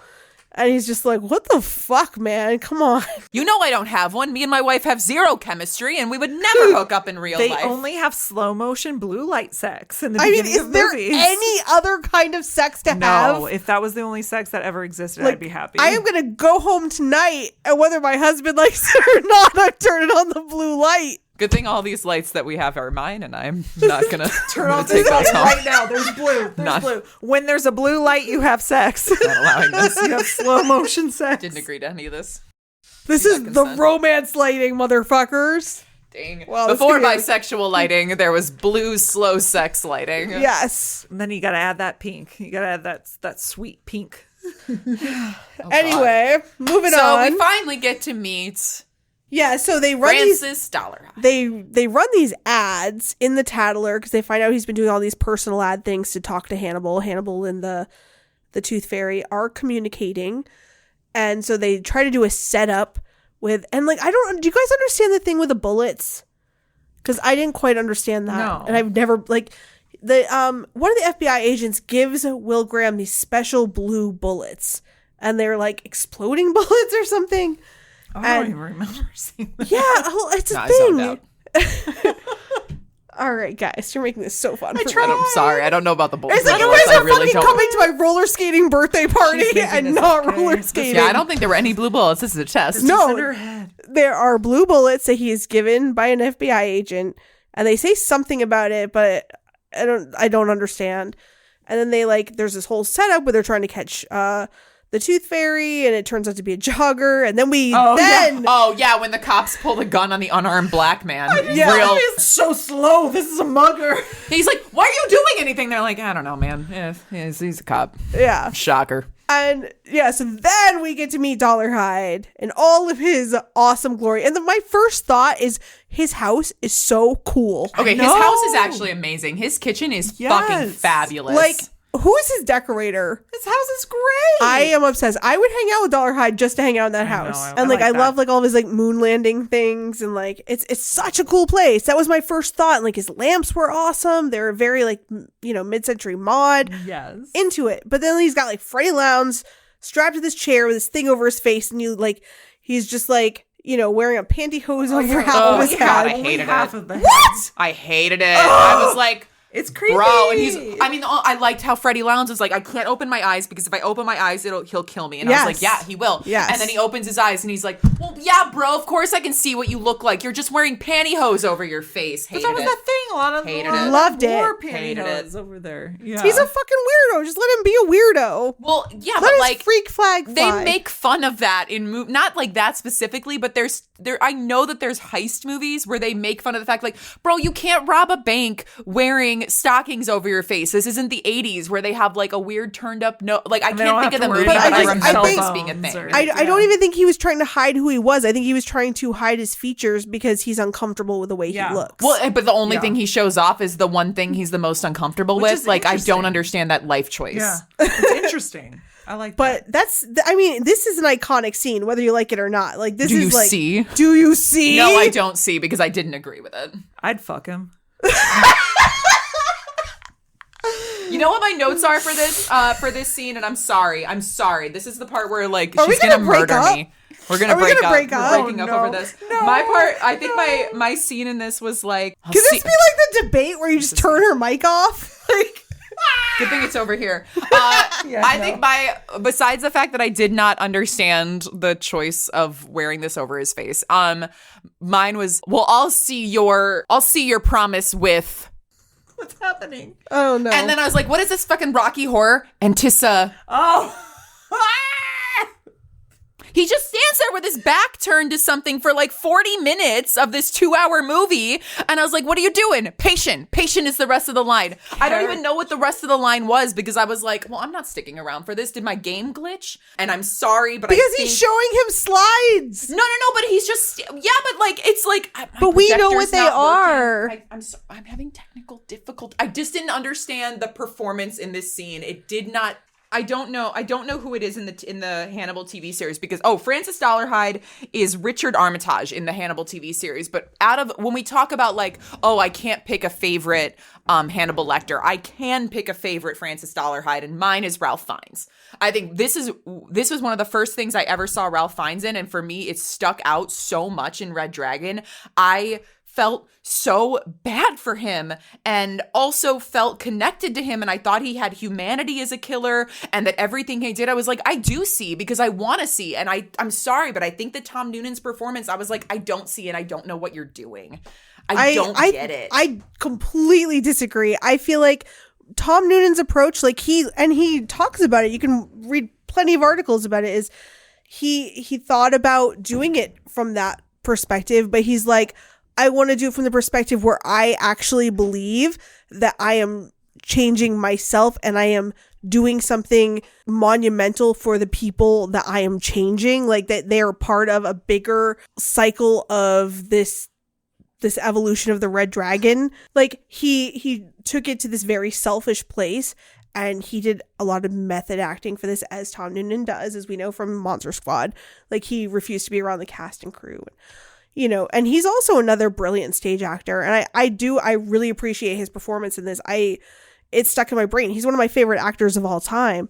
And I think that what he did is so internalized, and like the way that he hates himself and he thinks that this evolution is going to come to make him love himself it's dark and it's selfish and it's very nihilistic. And I really appreciate his approach. Sorry, I did the Homer Simpson back away thing. No, it's cool. We can move on from that because, can't I just shit mean, in no the one's going to bathroom. listen to us argue. No, but like the thing is, like, everybody, this is a story, not a movie. This is a story that has been told at least 4 times, 3 of those on film. And so each one is going to be different. And there's maybe people who read the book and are like, you know who's the real hero of this story? Jack Crawford. That guy is underrated and we should be only watching the Jack Crawford story. But then there's people who like, I don't look at Hannibal Lecter and feel the same way I feel about Francis Dollarhide. Like, But you shouldn't. They're not the same. But the thing is, so you can feel differently about different variations of Francis Dollarhide. And for me, I don't care if the emotions are being spoon-fed to me. It resonated better. And this movie is more yes, maybe Manhunter is a little bit more intellectual. It's more based on like its moods. It's less action driven until the end where everything goes like batshit. And also until Francis Dollarhide's character, like the filmography, the cinematography even changes later on when you get to him. But it's all gonna be different, and that's what's interesting about it, is that you can have, because if all three versions of this movie were the same, no one would have watched the second two. I fully agree with that. I'm excited for you guys to read the book, because if I really want to find somebody who read the book and knows about it, because I really want to talk to them about it. I'm excited for the comic book version that they're gonna make, so I can finally Really sit cool, down and because fucking I can read it. compare this to I want to talk about the character in the book, because I would love to finish talking about this movie. Please, let's do it. You talk about the movie, and I will you go get a shot so you please do. guys can talk about it without interrupting. This is gonna be so much fun. Okay, yeah, she shat in the bathroom, so that's why I took Wait, so long. who did? Tangi. I went to the bathroom, so I had to clean up shit, and then my eye, I just took a dump and on then the I hear floor. you guys like debating, and then my eye started getting allergies. I was like, I gotta put a Like, drop. I'm not walking back and into I was that. like, I can't do it because it looks like I'm crying, and I don't want it to look like I'm crying because you guys are fighting. Oh my gosh, no. We're not fighting. We're just No, talking I about meant movies. like when I say fight, I mean like fun, like innocent, debate. All right, well, back on track. I came out of my bush. So he's like, "Do you see?" And then Freddie Lounds is such a little bitch. Are we and- still there? Yeah, we're still there. We All right, win. let's move on fast. No, okay. And like he's like doesn't want to open his eyes because Yeah. he knows he's gonna die. Doesn't matter anyway, because the next shot is that poor guard in the parking lot being like, "What's that?" And all of a sudden you just like see this like flame. I know, wheelchair. like, Just like, it's so in the good. book, like reading that, I was like, how are they going to do that on screen? And I love how they did it so quickly too. I love the quick shot of like that's him. Yeah. and the wheelchair just And scoots down. and honestly, that's something like universally between all versions, like they kind Yeah. of do the same shot. Yeah, but I love it's it. cool. I mean, honestly, anyone tied to a wheelchair on fire. If you were that poor like garage attendant, What do you do? person, like, what do you do? I don't know. It's not funny Because at all. Freddy's but not I, dead. Freddy survives. It's in the hospital. Which is the worst. I'm I sorry, know. but that's the worst. And like, but before he gets kidnapped, like you see him getting out of a car with like two girls. Like Freddy's had a good night. Like he has had You a know good what? night. Hey. He's ready to keep it going. If there's any time you're either dying or about to die, you might as well have either like snorted some coke, like done a 3-way, like had an orgy. He looks like he had just do done it. all of the above. Which good for him. Like it's like he gets out of like a white sports car with like two blondes in it. Freddie teaches us all a lesson. When you have the opportunity, have an orgy. Freddie Lounds' death, which even though they do it a little bit differently in Hannibal, because I just think that they were like, we're not ready to give up on Freddie Lounds. Yeah, they liked love her. They love her so much. Is he supposed to be presumed dead in No, Manhunter? no. They say they're like he's oh he's gone. Like they're in the hospital. And they're Yeah, like, they're like, he didn't make it. Okay. Got and they're like, did you get anything? They're like, no. it. Nah. Which is funny because that scene is very it comes back in a different movie that we'll talk about later in the month. I love that. It would but yeah, so then The next note I have is just about product placement, because then I guess they find out they find out that his wife and kid are in danger because his address got leaked. And so He got they're doxxed. like, Fucking Hannibal. He got doxxed. Hannibal doxed him. Hannibal's such a meddling motherfucker. I He's swear. bored. He's is. like, ugh, prison sucks. I'm actually- gonna fuck with this guy. Well, and that's why I feel like prison's the most dangerous place for Hannibal to be, because he has nothing to do but think. Like that's his that's oh, his that's weapon. true. They should have just Yeah. let him have some socializing. And that's his weapon. That's his weapon. Are you kidding me? He Yeah. could have world domination if you leave him in jail. And that's what he does in his own But it is cool because we're talking about we talked about long leg ciphers, which we're going to talk about more. And then in another movie we talk about as well, where they have to basically break a code, and the code is brought on by the killer, and it's very like book related and things like that. Which when we were doing the long leg cipher, I'm like, Jesus Christ, I'm Googling, and now I have like I now own the downloads of all those books because I was trying to find the pages. And I was like, crap, now I own old books on like the demons of Babylonia. Skynet forced you to own old books. But like that's what they had to do is they're going through and he's like literally trying to flip through this codex to figure out and to crack it. They But should have hired me. they should have. They really should have. Do it a lot faster than that You other need to be guy. on Graham's team. I do have the line when they go to the house to have them come back in, and he just says, I think you should come back inside. I think you should come back inside. I think you should come back inside. Like he just the cop just repeats the line like 8 times. I wrote that too because he's like clearly not an actor. He's like, ma'am, I think you should come inside. Come inside, ma'am. Ma'am, come inside. I think you should come inside, ma'am. I was like, what's wrong with this guy? He says the same way. And like, Every single time. Yeah. And he's just like, I don't know. I was told to say nothing, but that you should go back inside, and that's what I'm gonna do. In a way, Gosh, it's a little dang it. unnerving because even though acting, that's not his strong suit, in real life, like that's probably how he would say that, and that's really unnerving. Because if you went to your door and you're like, "Ma'am, I think you should go back inside," I would be like, I am not going back I'd be inside. Like, what the fuck is happening? Yeah, I don't trust that you want me inside so bad. Yeah. That would be terrifying. My favorite part is like what like Hannibal like says in the note. He's like, "Save yourself, kill them all." Like, what a dick! Oh my what a God. fucking dick!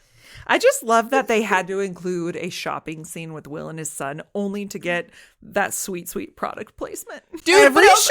I don't know a single line that was said in that scene because all I was doing was like, kicks! That's right. I literally wrote so much product placement. Got to put that focus on Nestle, Kellogg's, Jell-O. It's distracting. It's okay, friends. I'll tell you what the scene was about. It's his son has lost faith in him and doesn't trust him because he knows that his dad had been in a mental hospital and was involved with dark stuff.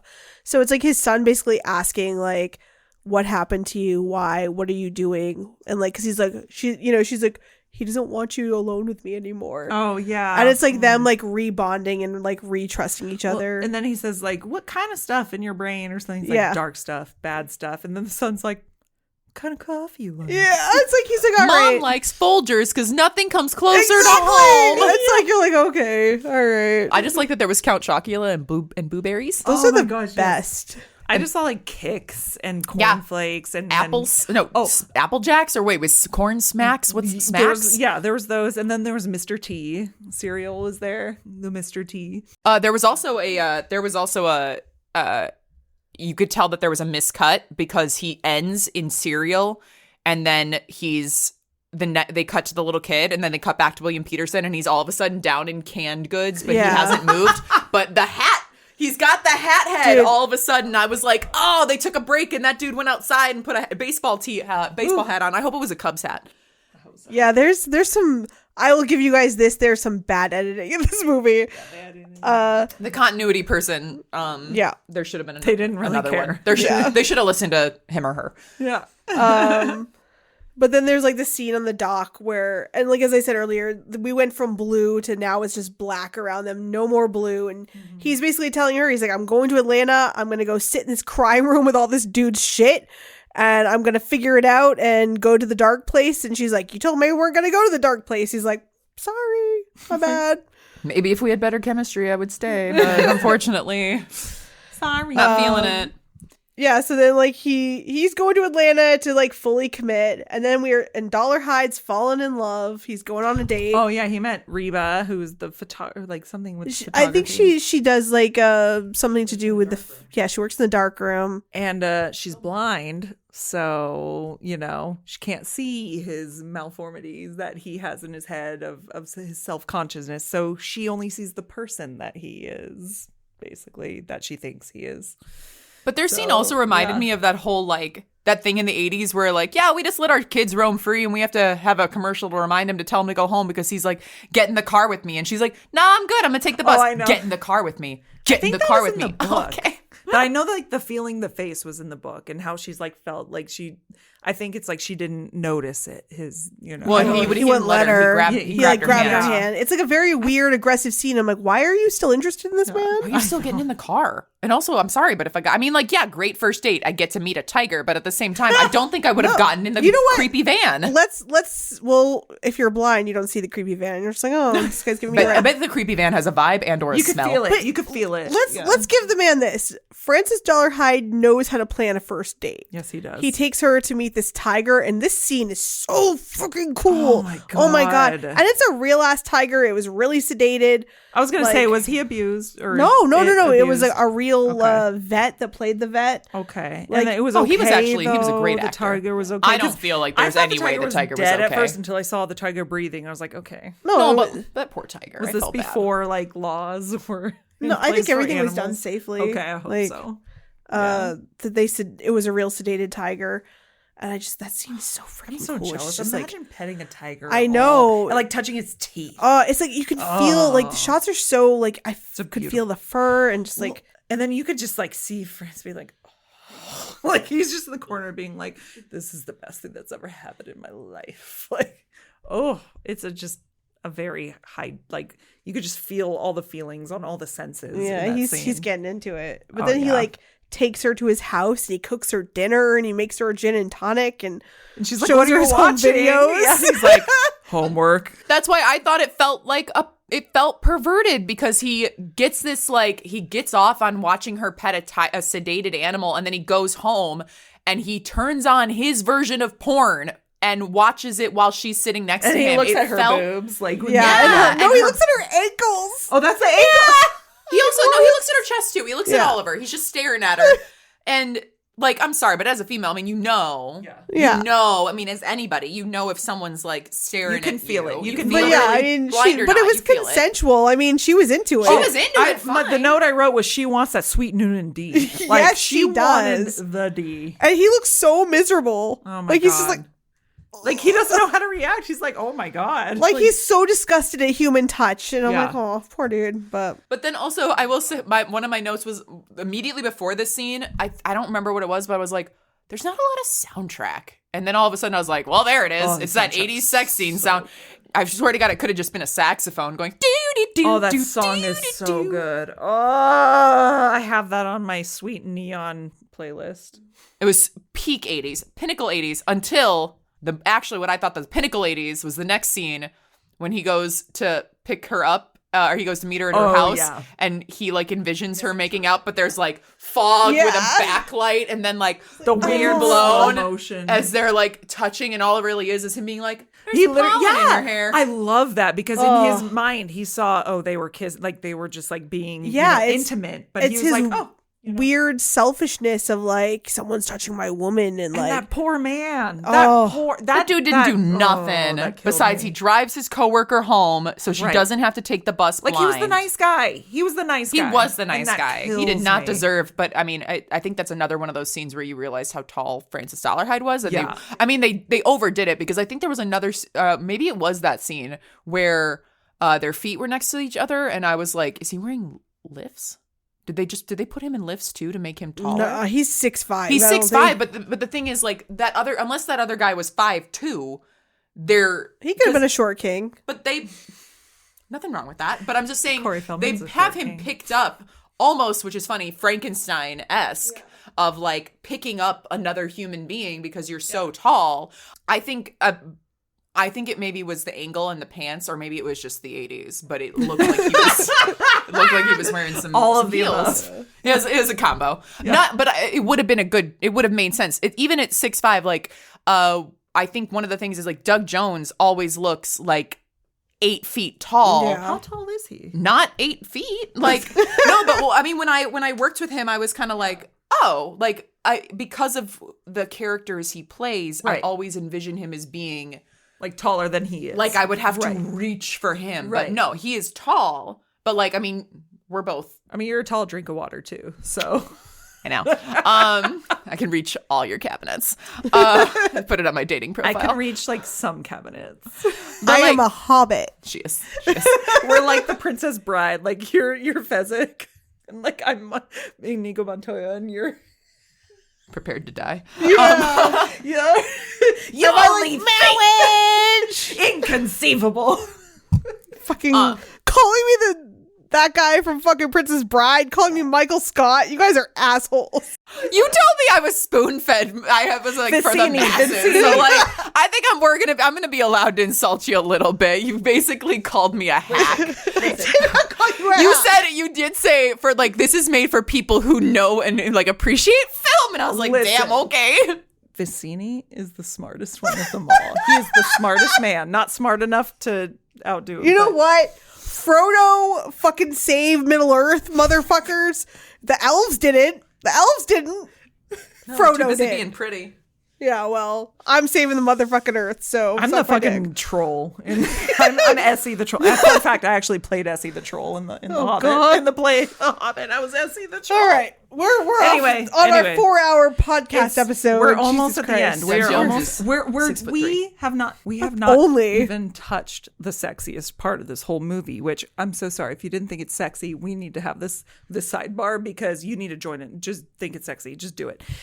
I'm so scared at where we're at, what you think is sexy from this point forward. me too. I'm terrified. The minute and I got it. Wait, I know we're not there yet, but we're almost. We're definitely not there We're yet. almost. We're there, definitely right? not there yet. Oh my God. Is that all I remember? You thought that was sexy?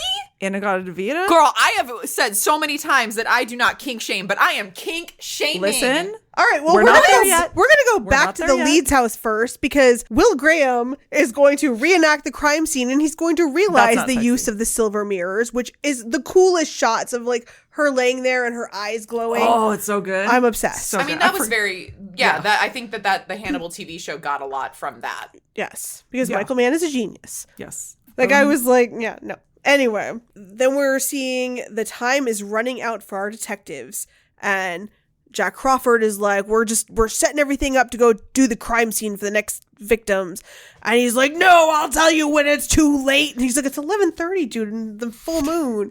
He's like, no, I've got this, and you know, and then it's like, then there's like this fucking brilliant scene of him figuring out that Francis Dollarhide works at this like laboratory for processing film. Yeah. And I really, really love the acting here when like he's seen these videos. He knew to cut the glass. He knew that the Leeds had a cat. And like he's standing at the I window love that. and Yeah. he's just like, call them, and then he's like, tell them to look on the cans. And he's like, what cans? It's the film cans. And he's like, where were they processed? And he's like, they're different. And he's like, peel back the label. And he's just standing at the window, and you're just like, the anticipation. I think maybe it was the DP talking about it. And he was like, yeah, Michael Mann made William Peterson do that scene like 50 fucking times to the point where he was like, it was the middle of the night. He was exhausted. And like the performance he gives, like just him being real. And just be like, finally, please, the last take. But it works. It works so well for me when he's just like his hands at the window and he's like, you just feel it, and he's like, they're like Birmingham, and then they're Like he didn't even say like Crawford's just like putting the phone down. Yup, He's like, and they're oh. on their fucking way. I love that. I love when movies build that tension of like, come on, we gotta save this bitch. And, you know, it's like against the clock. Yeah, the next scene is the torture, like he got her back to his place Well, that's so not for sexy. to have the final fight scene location, and then that's when he's playing Inagata-Devita because he's trying so she can't hear him walk around. Yes. Oh my God. And that's gonna be so creepy. terrifying. Well, because she's like, what? Are you here? Are you here? Because she didn't know what the hell she did. Yeah, Oh and my she doesn't even realize at that point that he's like killed her friend. well, like he and just it- knows. Well, he did say he's no longer with us. Oh, that's right. Because he she kinda was like, answered he's the door dead. because he's like, it's me. Who? And she realizes who it is. She answers the door and he's like, Francis isn't here anymore. Oh. Yeah, Oh and my it's like God. that red light behind him Yeah. because he's become the red dragon. Do you know that they did all that makeup and they never used it, which I think is such a bummer. Oh my God. Like I have the photo of Tom Noonan with all the makeup and the thing over his face. I want to see it. I have it on my wall. We'll insert it. And you It's a say good one. I'm It's the amazing. weird king person. You'll love We it because he's both are. shirtless with the red dragon tattoo and the thing, and it's great. And yeah, never this thought is Tom- the yeah. fucking moment that you've been waiting for. Okay. I texted Emma today because I know that this is one of her favorite movies, and I literally wrote, okay, William Peterson just jumped through a fucking window to Inagata-Devita, and I think I just jizzed in my pants. It's like because the movie is like so quiet and slow, and it's like very like yeah. I think you just see him running and you're like, is this and like this is something that people still lose their shit over. Like as Cinematic Void, my buddy Jim does like screenings in LA. Jim Branscombe, and every year they have a guy that works at American Cinematheque who looks like William Peterson. Stop it. Yes, he looks just like him. And they get him they put up like plastic saran wrap and like make him run through it in front of people. Look at the screening. Don't ever let me meet him. Well, he I don't know the man's name, but he's often at the American Cinematheque at the screenings, hosting them and working at the theater. So you'll see him. You'll be like, oh yeah, he kind of looks like Will Graham. That's awesome. But yeah, it's something that people love.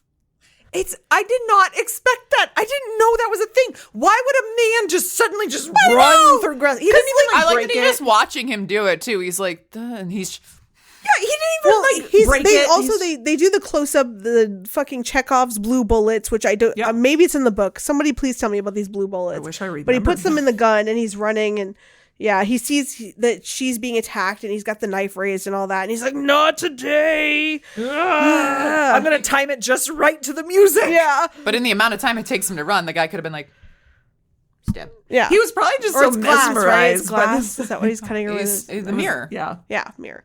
Oh, God, but it's so good. yeah, like I love that scene. Then I love all the like weird jump cuts of like all the shooting. But Oh yeah. and then he gets like the fucking shotgun and he's like ripping through the wall. Like, There was a lot of ripping through things Yeah. at the end. Yes. I did think the cop getting his head blown off was pretty God, gruesome. yeah. Did I miss that? I missed that. It was because really quick. Well, it's like he gets like I mean, it's basically like they're trying to make it a showdown between Will and Dollarhide. So he's like killing all these cops with his big gun, definitely his missed shotgun, and then he stands up and he uses his special bullets and whoops. And they I know they say something earlier where they say get the headshot or whatever, and gets the headshot. And, you know, And then he becomes the red dragon in his pool of blood. yes. It's very visual. I love when like she's like, "Who are you?" He's like, "I'm Graham, Will Graham." She's like, I don't give a fuck. Who are you? I don't know you. But no, instead she's just going to hug. God, Yeah. Will Graham is so... I mean, to be fair, if someone saved me from my serial killer booty call, I'd probably hug them too. Will Graham. Will Graham. Will Graham. Inagata Vida. But how creepy is that scene when like Will Graham goes to the victim's house that's supposed to be the third victim? And like he's just like at the door and like he's like, yeah, I just wanted to see you. And it's like, oh, is he like feeling serial killer vibes? Oh my gosh, I missed that. I must have been texting. Wait, I don't remember this scene either. I don't remember that.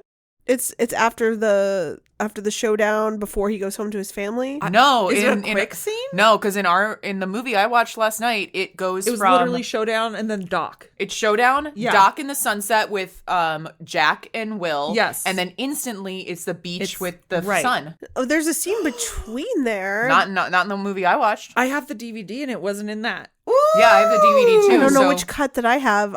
Find it. Yeah, you there's probably have a different cut. That scene there's didn't because there's a happen. scene right, where yeah. he opens a man and woman open the door, and I think the guy even has a gun in his hand because he's like, yeah, Crawford called, and he's like, yeah, I just like everything that like Graham looks all fucked up, he's all beat up, and he's like, I just wanted to see you, That definitely and it's like wasn't in- very yeah. very creepy. Like I just love that at the end when they're at the beach with him and his family. That's the only time that they're like actual color.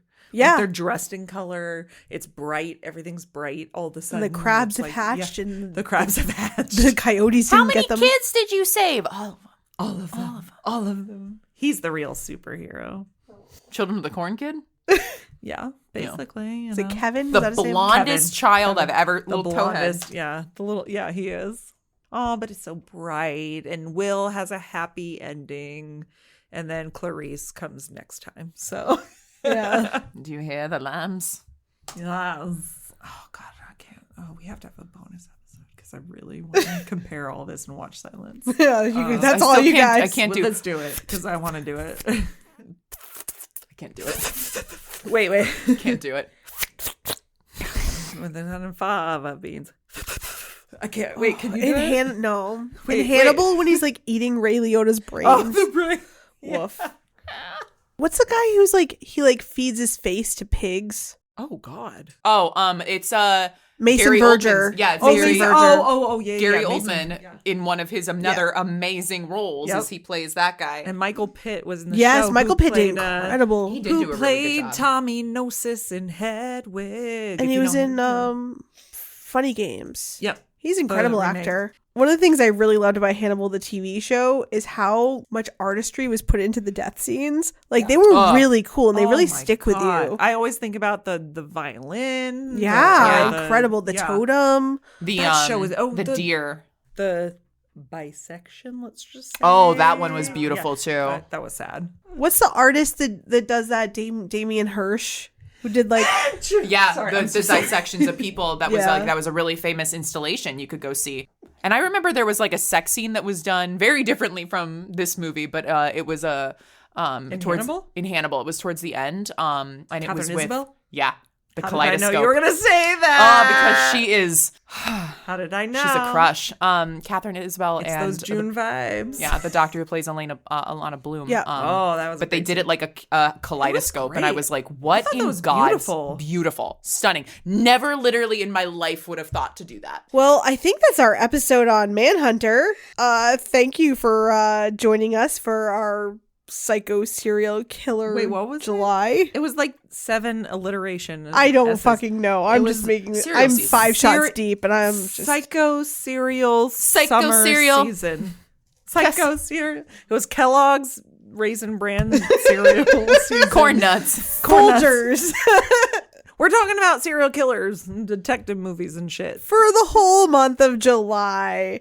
And we're definitely going to be covering the biggest movies of the summer, so make sure you come back next week and the week after that, because obviously there's some Mexican long legs. But also, it's my birthday. And all she wants is a hazer. Why are you breathing? It's my birthday. I'm just letting you know. All right, There she well, is. July 10th. Mark it on your calendars, there's everybody. the birthday girl. I don't want to know how old I'm turning, but That just went full circle. Yep. All right, well, wait, what is that? no, you're going to see it in the movie. Oh God! I'm having You know a what? panic attack. If you enjoyed this episode, you can watch the 3-hour or more version that will be on our Patreon. Yes, we do have a Patreon. If you subscribe to that, what you see here, You'll get to hear Kay and I arguing for 3 hours. It is going to be great. and you for get to see everybody. me back away in the Simpsons bush while I get everyone shots, because that's what I No, do. it I is- just it is- get everyone drunk. It's a fair debate about film, which is what we do here. But Nobody has a right or wrong opinion. Everybody has opinions, and we all love them. Don't disagree, or she's going to Yeah. attack your Except- integrity. yeah, I did not. You 100% did. You did. You basically called me like a generic Marvel fan, essentially. You called me Michael Scott. What's wrong with Michael Scott? We are the world. We are the children. Also, check us out on our socials so that you can see, watch us, watch trailers, tell you what other movies that we're watching, we're enjoying, or that fit in with basically anything. If it's too hot outside, stay inside and watch horror movies, and we're going to give you some ideas on what to look for. Yes, July is going to be a very busy month for us, but we are going to give you the goods however we can. So As well as Hot Ghoul Summer, there's Yes. a lot going on especially in and around Southern California. And if we know of some fun things across the country, even if we can't enjoy them, we will let you know about it so you can do it for us. So subscribe, click the bell, follow us wherever you want. We're here to entertain you. we love you. If you don't love us, that's fine. Pearl smile. God, y'all are thirsty. Everyone, Pearl smile. I don't know if I can act. All right. I'm just gonna smile let's till the end. wrap this shit up. It's your line, Alyssa. And until next time, sweet screams, everyone. God, and whatever you do. Don't fall asleep first.